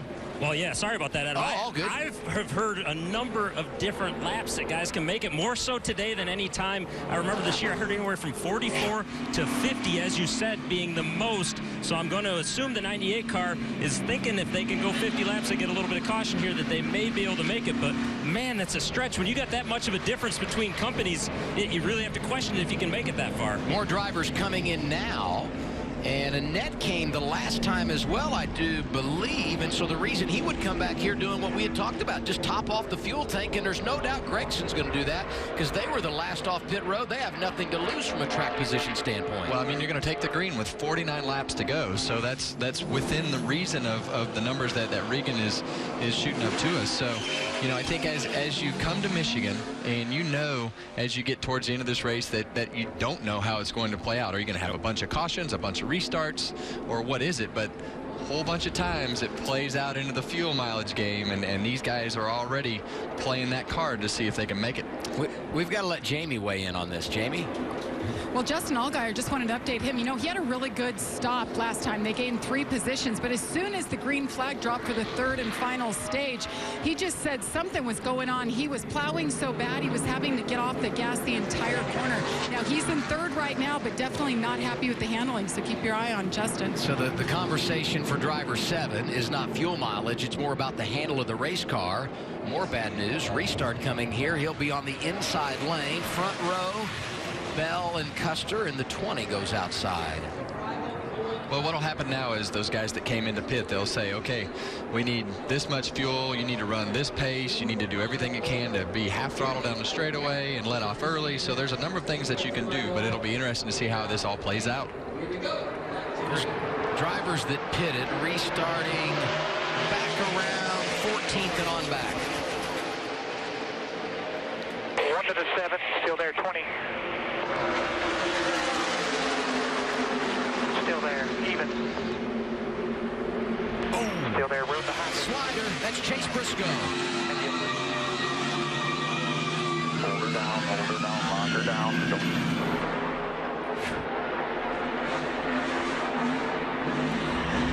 Careful with the tires now. Yeah, I mean, I would think that the set of tires they just put on is probably they're ruined. Yep, they're done. You can definitely hear it now. Go again. Yeah, he's just going to get loose underneath him. Yep, that's it. That's the 99 of Tommy Joe Martins. I'd be interested to see the 22 of Cindric, too, because he got hit a little bit there. Took a little bit of damage on the left front. It's so hard to describe that feeling. You just go in there and hopefully it's going to stick. And when you're on the outside, you're just victim to it. And Chase Briscoe did everything. He did a nice job keeping on the fence here. Unfortunately, not the outcome they wanted. Ruined their tires, flat spotted, so take it easy going back. And I've been in that situation before. It's not fun. Well, he's really lucky that he didn't get hit. So that is true. You know, he's out of tires. Obviously, those are ruined, and the fuel strategy is gone. But at least the car's not wrecked. Exactly. You can salvage something out of this. Fuel strategy gone for him, but all those others that pitted, this caution really helps them. Let's listen to the 99's group. Not bad. I just got him. He just got right down on my door.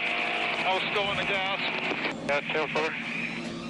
Well, he didn't get right down on his door. No. He just lost it. And, you know, you go in there behind all those cars, and the nose doesn't turn as good, the back doesn't turn as good, the air's choppy, and next thing you know, the car's just around. But that was no fault of the 98 for sure. The back turned too good. Yeah. Hey, look over at our scoring pylon. Josh Williams is 9th. Jeb Burton, who had the problems, is 10th. Chastain, 11th. Brandon Brown is 12th. And some games being played. We got a few takers, a bunch of them, actually, Regan. Well, the 2-car Tyler Reddick, they wanted that run to go just a little bit further. It's going to be fuel only right here for him, and they were going to send him with no adjustments on that race car. The 23 of John Hunter Nemechek on the right side of your screen, he's going to take 4 tires. That race car was too loose for him, has a dent in the nose from pushing somebody on the last restart. Jamie? And Justin Allgaier just talked about how unhappy he was. You see the wedge wrench there, definitely making an adjustment to make it better. Just enough fuel to make it to the end. No tires, they are out. 7. And as we exit pit road, Allgaier will be the second off. Reddick leads him. Jones, Haley, and Garrett Smithley also coming down to get service there. Jason Burdett making a change for his driver, Justin Allgaier. 6th caution of the day, courtesy of Tommy Joe Martins and Chase Briscoe.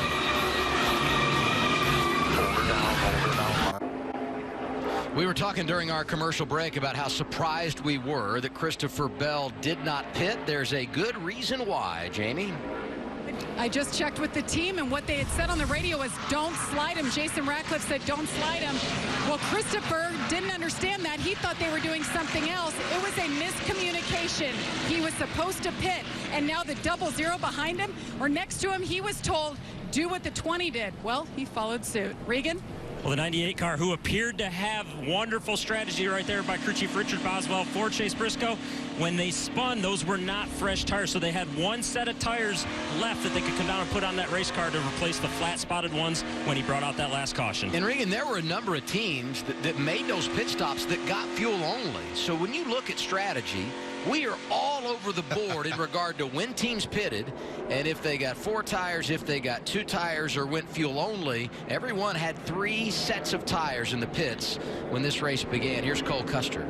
We have to stop. We ain't got nothing to lose, bud. We got 3 wins in the bank. We're going for it here. We're obviously going to have to stop again, but we're going to get a late yellow and put 4 tires on and drive right by all of them. Well, I like the confidence, but they're in a difficult position because of the fact that pretty much everybody but Bell and Custer and Williams there have already pitted. And if the caution comes out, they are not pitting. So you're going to have to pass all those guys. So it's always strange how all this stuff plays out. And honestly, the miscommunication is what led the 00 down that road on the 20 car. First car on this restart that got tires will be that pitted under this caution rather as Tyler Reddick. He restarts 10th. You saw Mike Shiplet, his driver Cole Custer on the front row with Bell. we sit here and talk about the different strategies, who's got what, tires, 2, 4 tires. That's what makes this sport fun. And for a first-timer coming out, it's like, who's got what, what's going on, you don't know what's going to happen. Caution's going to play into whoever's hands, and it's not going to work in somebody else's favor, so it keeps you on the edge of the seat the whole time. And now Bell and Custer, we know they have to pit. Chastain is up there. He pitted at lap 73. He could be good to go. It will be close. 43 remaining. We're under green. Let's crank it up.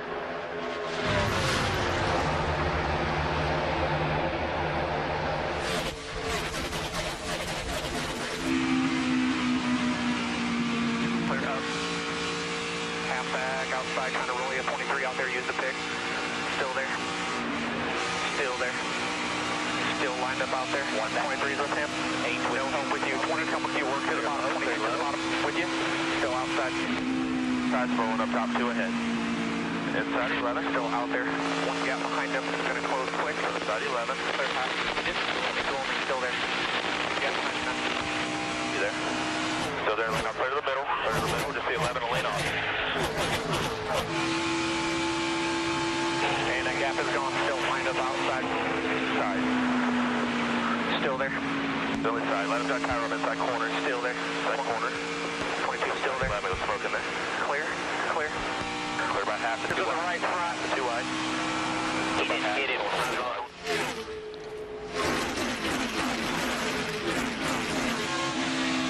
Clear, clear, clear. One trying to come back, half back on the bottom. Still clear right with you, though.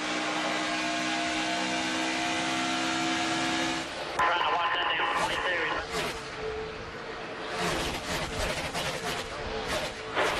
Quarter. Back the door. Slide in, half back, 1 up. Straight line on exit, still half.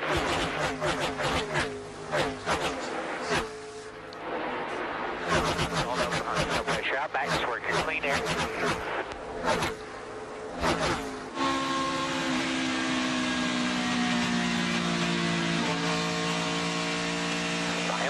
Clear up. All clear. From 22.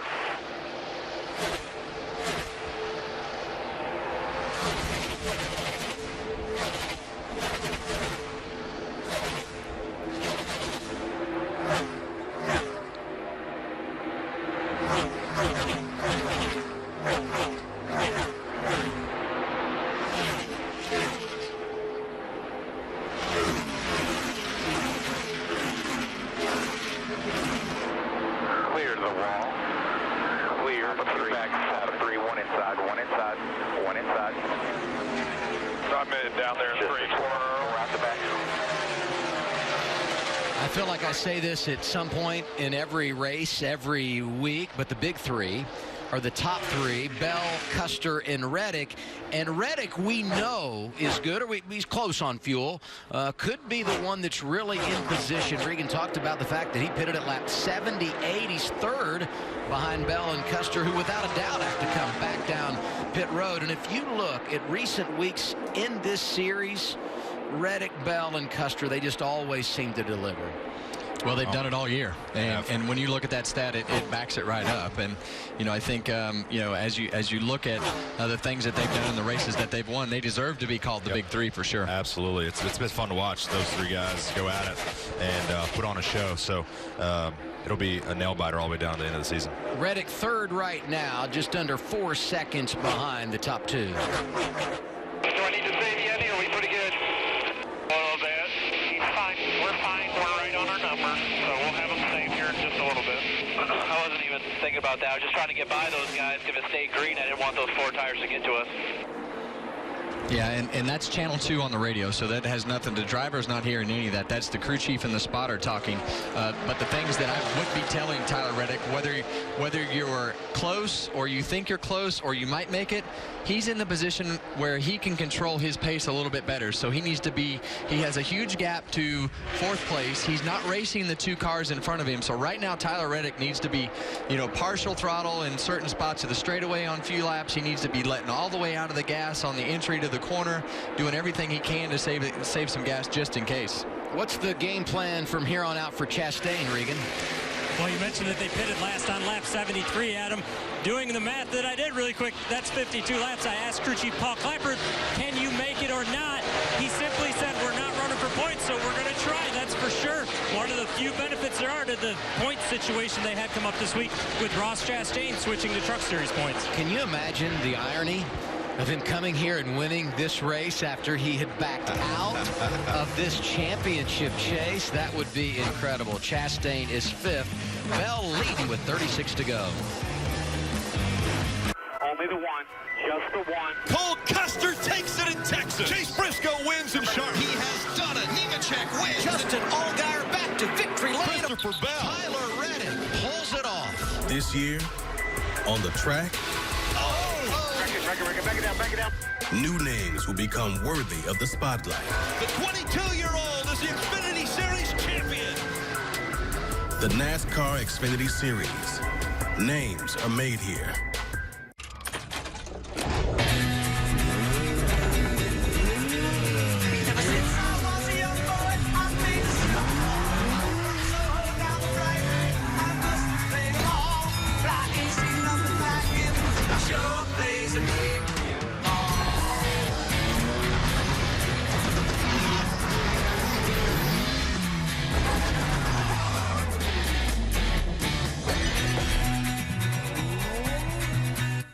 Right now at KFC, pick any 2 of these favorites for only $6. This tasty pair, $6. This tasty pair, $6. $11.95 for these. I'm just mashing your taters. $6. Mix and match any 2 for only $6 at KFC. NASCAR fans, are you ready to take your Wi-Fi to the next level? Then you need Xfinity XFi, a more powerful way to stay connected. It gives you super fast speeds for all your devices. Wi-Fi coverage that leaves no room behind, and lets you control your network with the XFi app. It's the ultimate Wi-Fi experience. Xfinity, official partner of NASCAR. I'm going to open 2 beers. Okay. You tell me what sounds more refreshing. This one or this one? Bush. Agreed. The second one. That's 2 for Bush. Think David can defeat Goliath. Think again. This Goliath isn't just bigger or faster. She wants it more. So let the Davids take aim. Because once they come face to face with this Goliath, they'll quickly realize they never had a chance.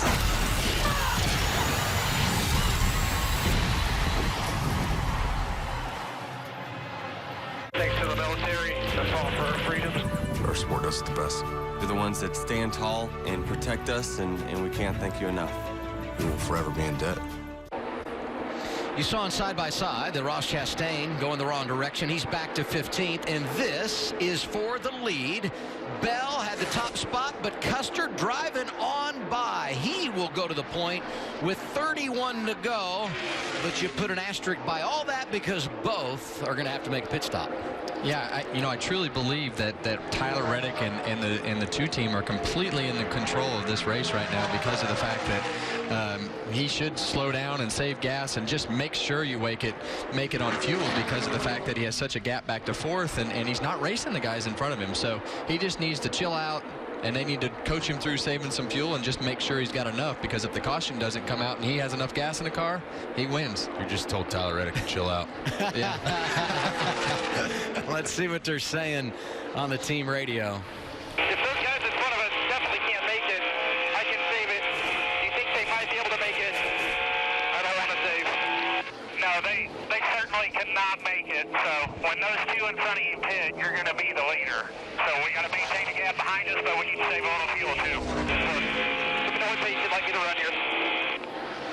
Kevin, that's exactly why you're a championship race car driver, because your mind's in the same spot that theirs was.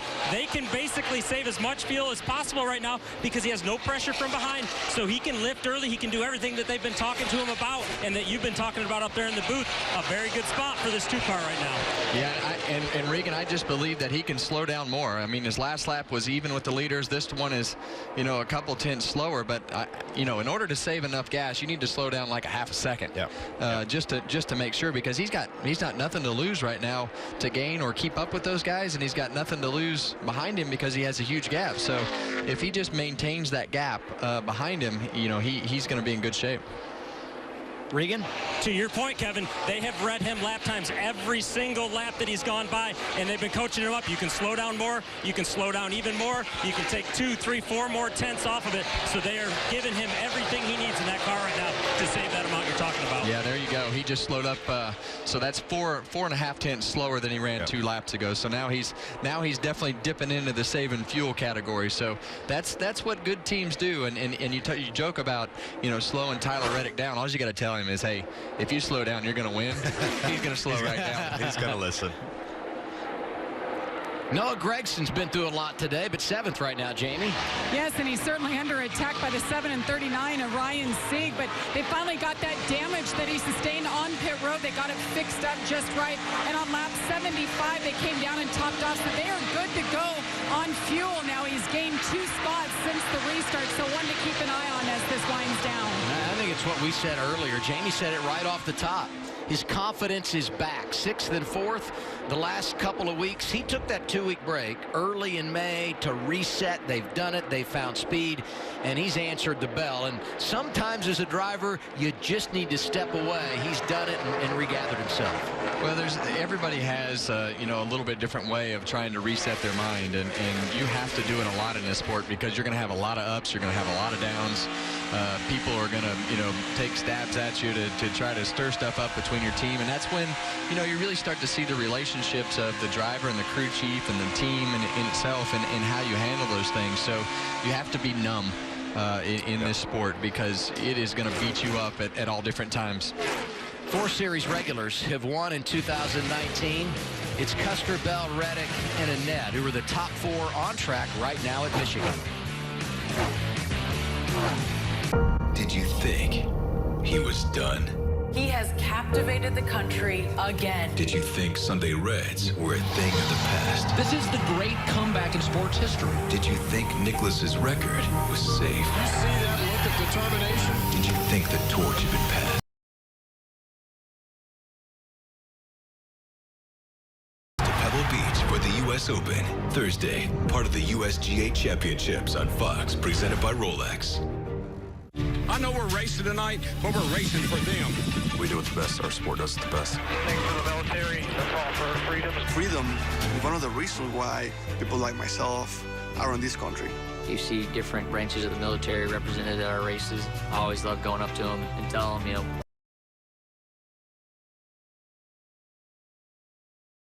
Thank you. thank you, thank you. We will forever be in debt.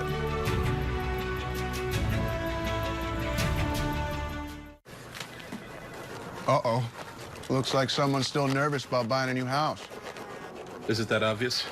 Yes, it is. You know, maybe you'd worry less if you got Geico to help with your homeowner's insurance. I didn't know Geico helps with homeowners insurance. Yeah, they've been doing it for years. What are you doing? Big Steve? Thanks, man. There he is. Get to know Geico and see how much you could save on homeowners and renters insurance. More people are switching to Ram than ever before because Ram gives you more towing, more luxury, more legroom. And we've got the most awarded truck in America, so you can get on to bigger things. The all-new Ram 1500, Motor Trend's 2019 Truck of the Year. Now during Ram Truck Month, get 20% off MSRP on select all-new 2019 Ram 1500 models in dealer stock.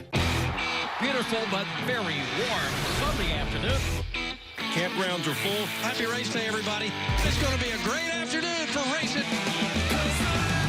You can't ask for anything more special than what we have here tonight. Drivers, start your engines! Let the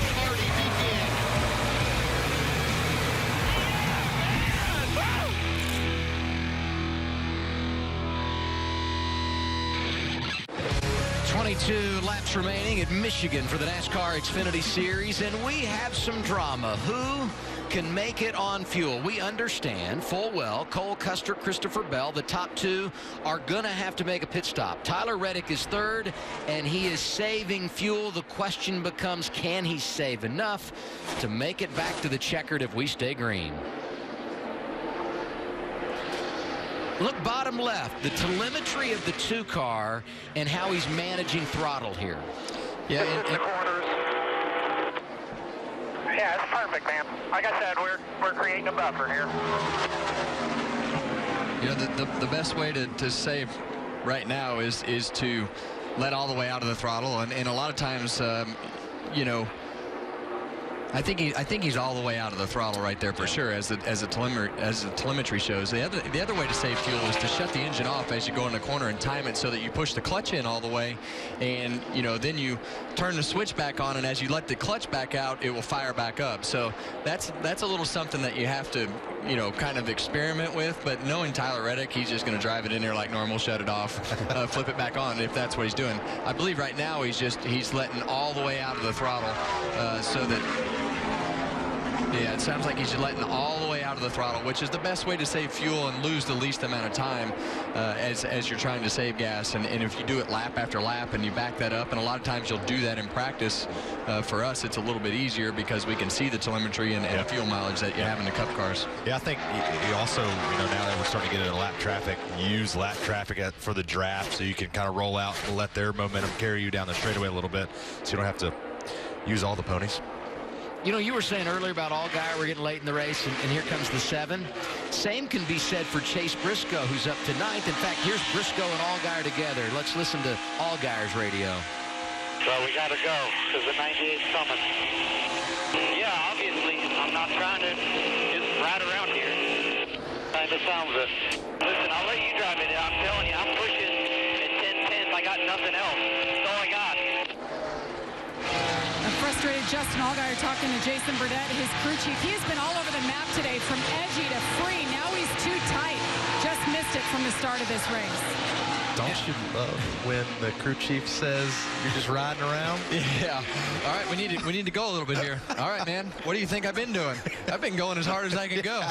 Maybe it looks slow, but it's a handful inside the car. And that's basically what Justin Allgaier just said was, I'm going as hard as I can go, but it's a handful. Yes. It's kind of like that play-by-play producer relationship, you know?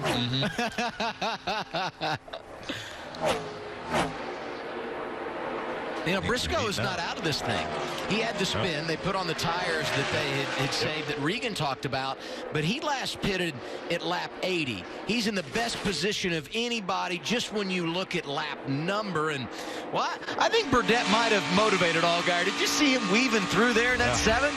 Hey, when I don't know me personally, but when somebody pisses me off like that, I drive a little bit harder. Yeah, I'm the same way. There's going to be a couple cars run out of gas.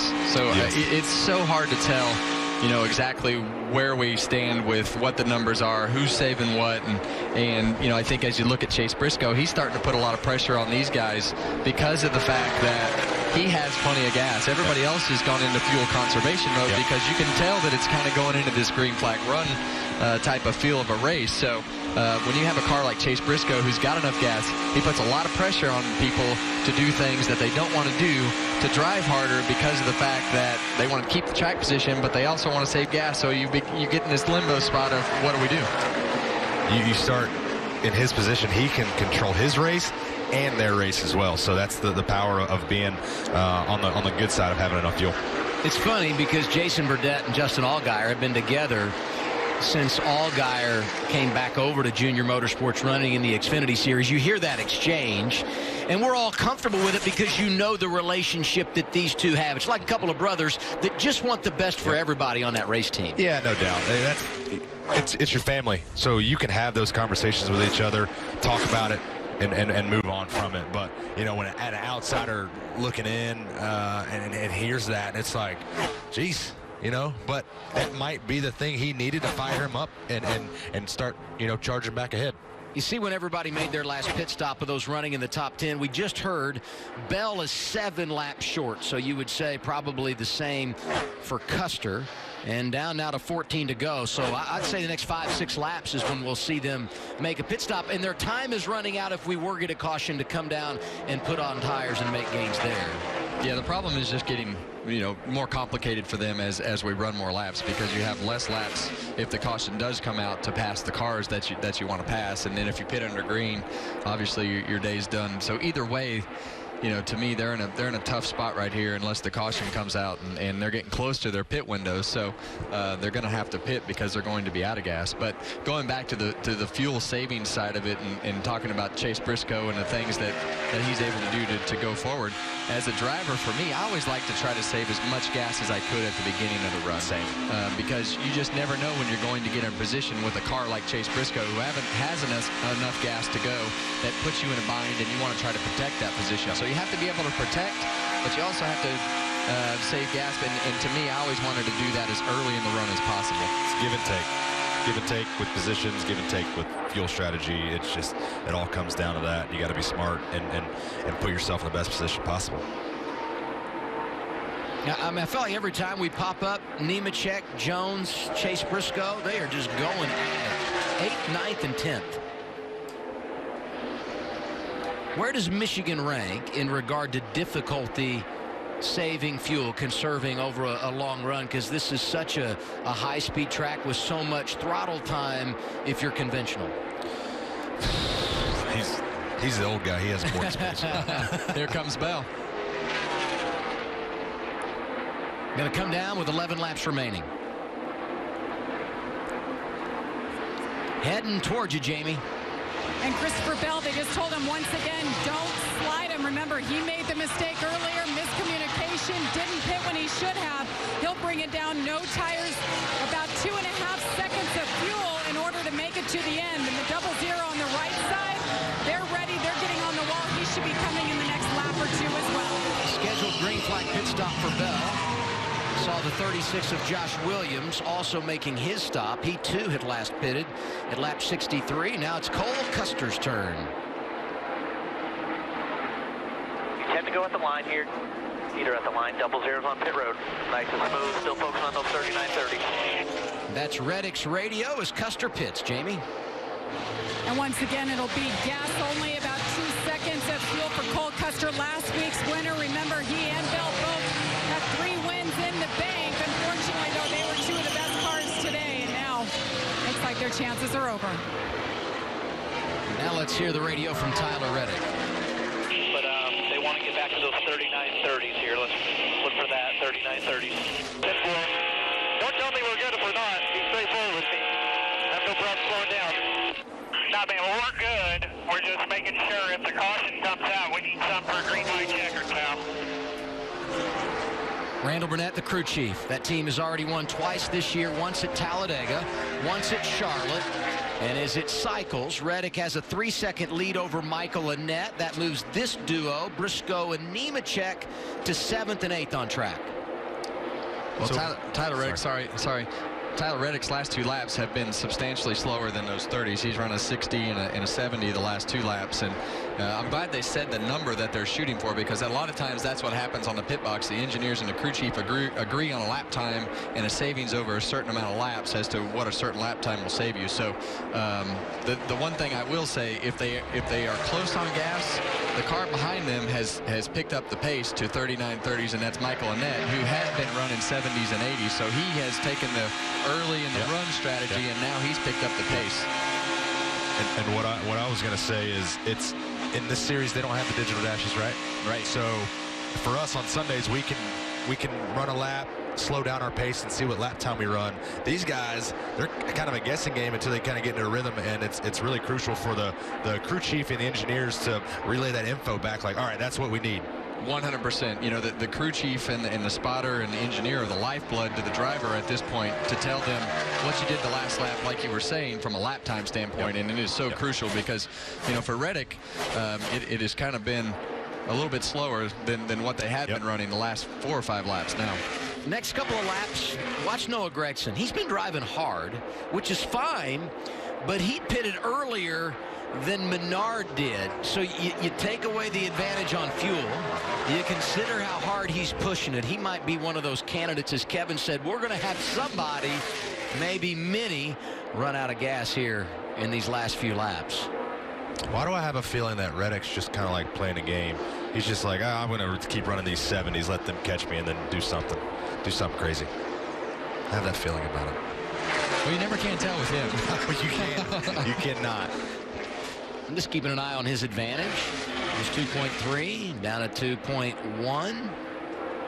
Yeah, and you see Michael Annett here, who we talked about a minute ago, who had done a really good job of running the pace that we talked about. That was a little bit slower, about a half second slower than Tyler Reddick. And you know, I think as Tyler Reddick looks in the mirror, he's trying to manage the gap back to Michael Annett to make sure that he's keeping the gap that he feels comfortable with. And a lot of times as a driver, you're like, okay, my car's doing this. I feel like I can go this fast. I feel comfortable with, you know, this amount of give up to the way that your car is handling. So there's a lot of things that go into how fast you go and how much you save and how much you let off and the things that you do inside the car. And you know more than what your guys know sitting on the pit box as to how your car is driving and what the gap is you feel comfortable with. And to all the people that say we just sit there and turn left, we do way more than that. You look at the top 5, there's some guys here that don't have much to lose. Reddick's won twice. He's in. Annett won at Daytona. He's in the playoffs. Menard not running for points. He has nothing to lose.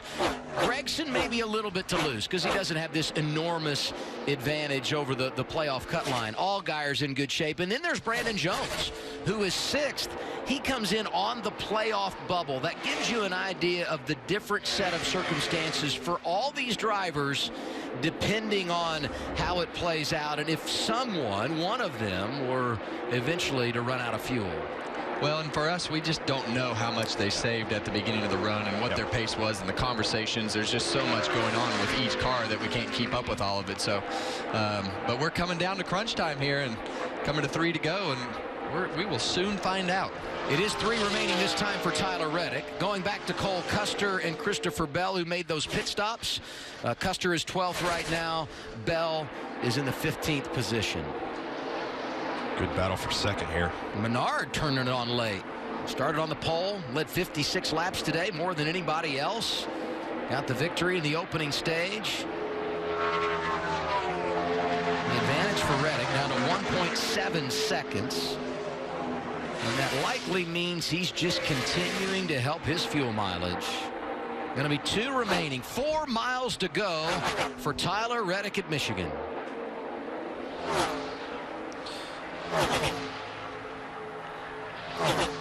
Yeah, and as a driver in this position, you really don't know. And especially when you're a guy like Paul Menard, who's sitting here running 30, he's like, well, if the leader runs out of gas, I need to get around this one car. Yep. And, you know, I don't know their conversations or anything that's happening. Noah Gregson's thinking the same thing. It's like, well, if that guy runs out of gas, I need to be in front of this car. So it's just a cat and mouse game at this point. Been fun to watch this group. Annett, Menard, and Gregson. But they're going to run out of time and run out of opportunity, most likely, to catch Tyler Reddick, who sees the white flag. 1 lap to go. Sponsored by Credit One Bank. Gregson make a big charge here. Good run for him.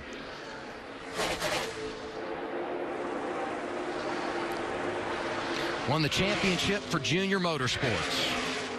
New team in 2019, no problem for Tyler Reddick. Don't worry about getting in hard. Just float it off in there. Got no pressure. Still by 15. Nice and easy. Bring it home. Anxious times on the pit box for his mother, who is here to witness another victory. For the 5th time in the last 3 races, it's going to be the 2-car in victory lane. Tyler Reddick does it at Michigan. Got it done. Hell yeah, guys. Hell yeah. Great job, Tyler. Great job saving there. Great job, man. Great job, everybody. Really proud of y'all. This has been a hell of a year. That's the way to feel one. I appreciate it, guys. That's a great day for us. Thank you. Great job, fellas. Number 3 on the board there. That's awesome. Hey, we didn't steal anything. We had a car plenty capable of winning here. It just wasn't going our way at the beginning. It mattered the most here at the end, and we made it happen. Nice work. And that's a great job by that team. And, you know, we talked about so much there in that last run, but those guys knowing the lap time that they needed to run, relaying it to their driver, and executing a plan to manage that gap. And that's a great team effort. Yeah, RCR's really turned around their Xfinity program over the last couple of years, and it's showing today. They put a lot of hard work into these cars, and it's paying off. Well, we talked so much about chemistry, and I mentioned this earlier in the race, and Tyler Reddick and Richard Childress they're an interesting pair because Richard loves the way that, in my opinion, the way that Tyler Reddick drives, but he's also a great coach to keep the reins on him enough to keep the fenders on the cars and keep reality, in check to make sure that you're finishing these races. Each of the big three now have 3 trophies on the campaign. Reddick joining Bell and Custer, capturing the hat trick here this afternoon. And that average finish coming in that was 4.2 is going to get a little bit better.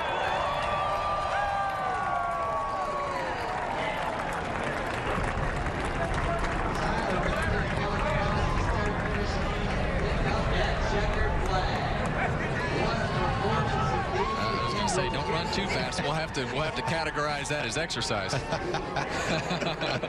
That dude's awesome. He got winded halfway awesome, up. Man. He's so, I don't know him well, but he sure is fun to listen to and watch race.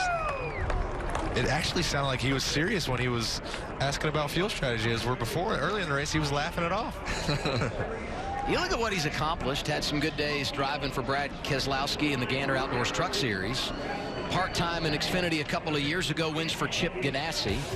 Gets the title as a rookie last year at Junior Motorsports. He's now won with 3 different teams, and 2019 has been really special for him. Hey, this is Chris Myers with Eric Karros at our FS1 studios. Coming up, Yankee baseball. Gleyber Torres, CC Sabathia pitching for the Yanks as they are in Cleveland. You'll see it live coming up on FS1 after racing. Back to Adam in Michigan. Thanks, Chris. We'll see you in a bit. Right now, we're heading to Victory Lane. Tyler Reddick is there, and so is Jamie Little. It is Twisted Tea time in Victory Lane. A big swig of that. Tyler Reddick and this team, they never gave up improving your car to get it where it needed to be. But how hard were you working inside that seat to save fuel as it came down to a fuel mileage race? Man, I just didn't want to burn a lot of fuel there. I'm not going to lie to you. I just got some a Twisted Tea in my eye like Regan did at Talladega, and that stuff burns a little bit. But our KCMG Chevrolet was really good. I made some mistakes on pit road, and we didn't get the track position till the end there when Randall made the call he did. So, all in all, great team effort. I didn't do the thing I needed to do out at the racetrack, but man, that was a great car, and we just put ourselves in position to win. Richard Childress just came up and congratulated you. 3 wins on the season. What can you say about this team and yourself and what you guys have been able to accomplish? We're not even officially at the halfway point. Yeah, we just bring great race cars to the track every week. All the guys back at the shop working super hard on these Chevy Camaros, and it's all the guys at Rich Childress Racing. Outstanding effort every single day throughout the week. Their efforts back at the shop and the hours they spend from morning to afternoon every single day is what's paying off and getting us back to victory lane so often so far this year. Tyler Reddick, he is your new points leader. Regan? Well, Noah Gregson, a career best second place finish for you. We looked at the front of that race car. There was a lot of damage on that race car. How did you pull that off with that much damage? Yeah, it was challenging. We got ourselves in a hole there second stage during the pit stops, and I think the 19 checked up, and I hit him and just had nowhere to go on pit road, and so we had to go to the back, but great effort by everybody on my switch team at Junior Motorsports. They rallied, they never quit, just like me. We just keep on going until the finish, and strong 3 weeks for myself and this team. We just got to keep on digging. Just super thankful.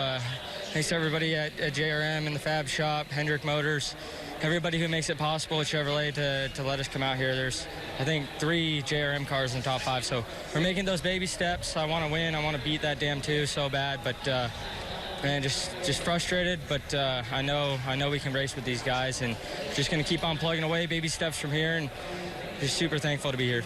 Noah alluded to it, a very strong couple weeks for you after the off week. We're going to step next door here to your teammate Michael Annette. Michael, it was a very good day for Junior Motorsports. Third place for you, one of the 3 cars in the top 5 for Junior Motorsports. Tell me about your day and the fact that you almost were up there and able to get that first win since Daytona. Yeah, I mean, obviously, I don't know how much Tyler was playing the fuel strategy. I know we were really tight, and he was on the same plan, so I think Noah was too. So, you know, just a really great call by Travis Mack to come in when we did, get 4 tires, fill it up, and we came in and splashed off with 1 to go, and we're able to stay out and get that track position. That's what today was all about. But you know, you got to unload fast. You know, fast cars are going to run up front and put ourselves in the position to play that strategy. So we did. So thank you to everybody at JRM. Allstate Parts and Service Group came on board for the first time this weekend. So good to get them in the top 5. Get us back in the top 5. You and I have talked. Top 10s are good, but they're kind of a moot point in this series anymore. You got to be up there for wins and bonus points. So we're up there. We got a chance for them now, so that's good. And we're having a lot of fun. All right, good run, Michael. Jamie? And Cole Custer brings it home 12th. He led 20 laps, but how frustrating at that moment when you came down. Well, you guys skipped it because you were staying with the 20 you didn't pit. How hard was that for you? Yeah, I mean, at that point, I didn't know how it was all going to work out. You know, if a caution came out, we would have probably worked out fine. But, you know, our Jacob Company's Mustang was just so good there at the end. I've never run that good here, and that was by far the best car I've ever had. And that was, I mean, it was about perfect. So, you know, it just all didn't work out, but I can't thank everybody at Stewart Haas. Everybody at Ford, I wish I could go in here in their backyard, but, you know, we'll get them next time. Thanks, Cole. Regan? Well, the third of the Junior Motorsports cars that was in the top 5, Justin Allgaier, 5th place finish for you. But that was a struggle today. You guys had a frustrating day to get 5th place. We really did. I don't know what happened. You know, our brand professional agriculture Camaro was pretty good in practice yesterday, and you know, we just kept battling different handling conditions throughout the course of the race, and at the end they're just extremely tight, trying to push as hard as you can. But you know, hats off to the guys. We had good pit strategy there and good pit stops all day, got us track position. Just a frustrating day, man. We're gonna have to figure out what we were missing. You know, go back to the drawing board, figure out what we were missing. But like I said, everybody at Junior Motorsports, everybody on this 17's been working really hard, and we'll keep digging at it. We got to find a little bit of speed before the playoffs, but we'll get there. All right, thanks, Justin. Jamie? John Hunter Nemechek brings it home 8th. Talked about this guy quite a bit today and your efforts at this track. Take us through and how you finished. Yeah, it was a strong run for our Allegiant GMS Chevy Camaro. Overall day was pretty solid. We put 2 pretty good stages together, I felt like. Didn't adjust big enough there at the end. I wish we would have had a little bit bigger adjustment, but I didn't like the way that we started off free, and it didn't really change throughout the stages before that. So biggest balance shift was there at the end. We didn't adjust for it, and it kind of cost us. We're running 3rd there, or would have been 3rd with Paul, and then we got way too tight and lost all of our momentum and track position. So overall, solid day. Good weekend for us, though, as a team and organization. Unloading with speed and continuing to grow on that and try and put a solid race together. So another top 10 for us. Just keep the momentum rolling, and look forward to going to Iowa next week. And happy birthday on Tuesday. Thank you. Regan. Well, Paul Bernard, the first of 2 scheduled Xfinity starts for you this season. Looked very good early on. We thought you might be the dominant car. Faded just a little bit late there, but still a 4th place run. Did you take anything from today you can use tomorrow? Yeah, I think so. You know, it's kind of interesting how the lines kind of moved around. I could make time on the bottom, and normally you can't here. Yeah, car was really fast out front, a little on the loose side. Then you get behind. It's kind of like you have to adjust for it more when you get in traffic, and I just a little too tight at the end. But all in all, proud of all the 12 guys, Matt Swiderski, everybody on the Richmond, Menards, Ford Mustang. You know, to sit P1, we had speed in the car. Probably just one adjustment off at the end. Regan, Jamie, take a deep breath. Unbelievable hustle by our pit reporters post-race. The only one faster today, Tyler Reddick. He gets the big victory.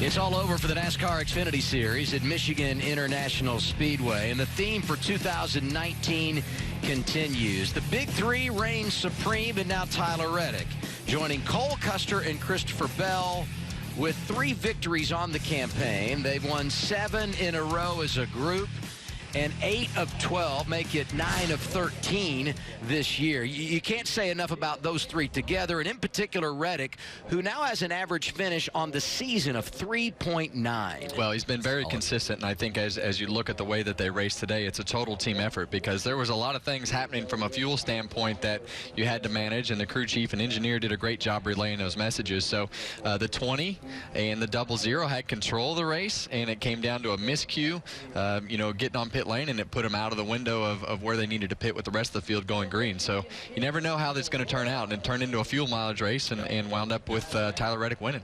Your word of the day was momentum. You were talking about the runs you get on track. The bottom line, those three, and in particular Tyler Reddick, have all kinds of momentum as we go to Iowa next week. Yeah, that's the biggest thing you want to carry on and off the racetrack. So they have the upper edge on everybody, momentum side, and it's going to carry over. I mean, you just start performing, everything starts clicking a little bit better when the momentum's on your side and things are flowing well. Then you look forward to the weekends ahead.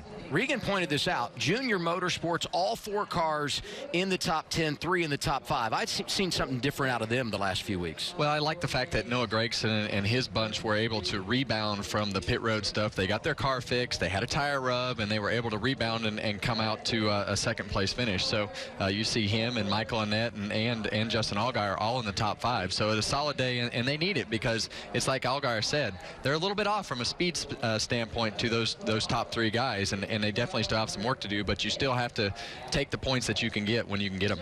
Today marked the halfway point in the regular season, so let's update the playoff standings, and you see those drivers highlighted in yellow. That means, of course, they're going to go run for a championship. Annette, the only other series regular beyond the big 3, who's found his way to victory lane.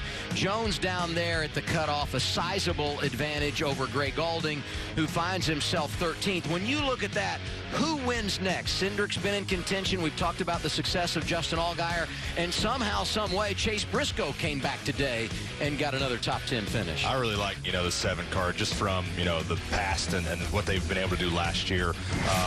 You see it multiple cars this year across all 3 boards. Some cars are struggling to get that first win out of the column, and so I expect them to be, getting into the summer months here. His favorite tracks are coming up, and I think it's going to start lighting up a flame. And Allgaier did win on Father's Day last year at Iowa. We talk about Chase Briscoe. Let's hear from driver 98, Regan. A very eventful day for Chase Briscoe to come home in 7th. It looked like you had the strategy you needed for a while there, and then we saw you just get loose and have the trouble in turns 1. Yeah, we're going to be sitting, like you said, really pretty strategy-wise, and just I think the 99 it was inside of us and I was on his door pretty tight. He just got loose underneath me and got me in the left rear and spun us out, but we were able to drive back from the back of the pack, and honestly felt like at the end we were probably a 3rd or 4th place race car, and just guys, run them down 3 seconds, and then we waste lose 6 seconds racing so hard. So I don't know, it's part of it, I guess, but overall. Not the day we wanted on our new Champs Ford, but was able to somewhat salvage it and run 7th. So going to Iowa next week, feel like that's probably my best racetrack, and really looking forward to that one. This team keeps on salvaging finishes and grinding out good days. Jamie? Well, we caught up with Christopher Bell, finished 12th on the day, but what happened there? You got the call to come in. I heard them say don't slide your tires, but you stayed out on the track. Yeah, that was our first time using code words, and we got the code words mixed up. So my definition was a little bit different than what Jason had in plan. So ultimately that was a big hiccup in our day, but the 00 blew our doors off, man. So we just have to get faster. That's our biggest thing, and for whatever reason on the bigger tracks right now, I don't have the speed that the 00 has. So we just got to keep working hard and get our Ream Supras to be a little bit faster, and then it'll be easy to clean up the miscommunication there. All right, Christopher Bell actually brings it home 13th, Adam. And something tells me he'll be a player next week. He won the last time we went to Iowa. Did you have fun today? Absolutely. The rookie stripes are off. How'd I do? All right. I thought you did great, man. I really enjoyed it. And I think as you look at the race, we had a very interesting race to call with the fuel mileage and everybody getting mixed up and the different things happening at the end of each stage. So I don't know that we saw Tyler Reddick winning, but we saw him pass more cars than everybody else, I thought, today. What are we going to see tomorrow? I think it's going to be exciting. It's going to be a much different race than what you saw today. A lot of pushing and shoving down the straightaways. Yeah. You can pass and move forward, and so it's going to be a much different Michigan than we've seen on Sunday before.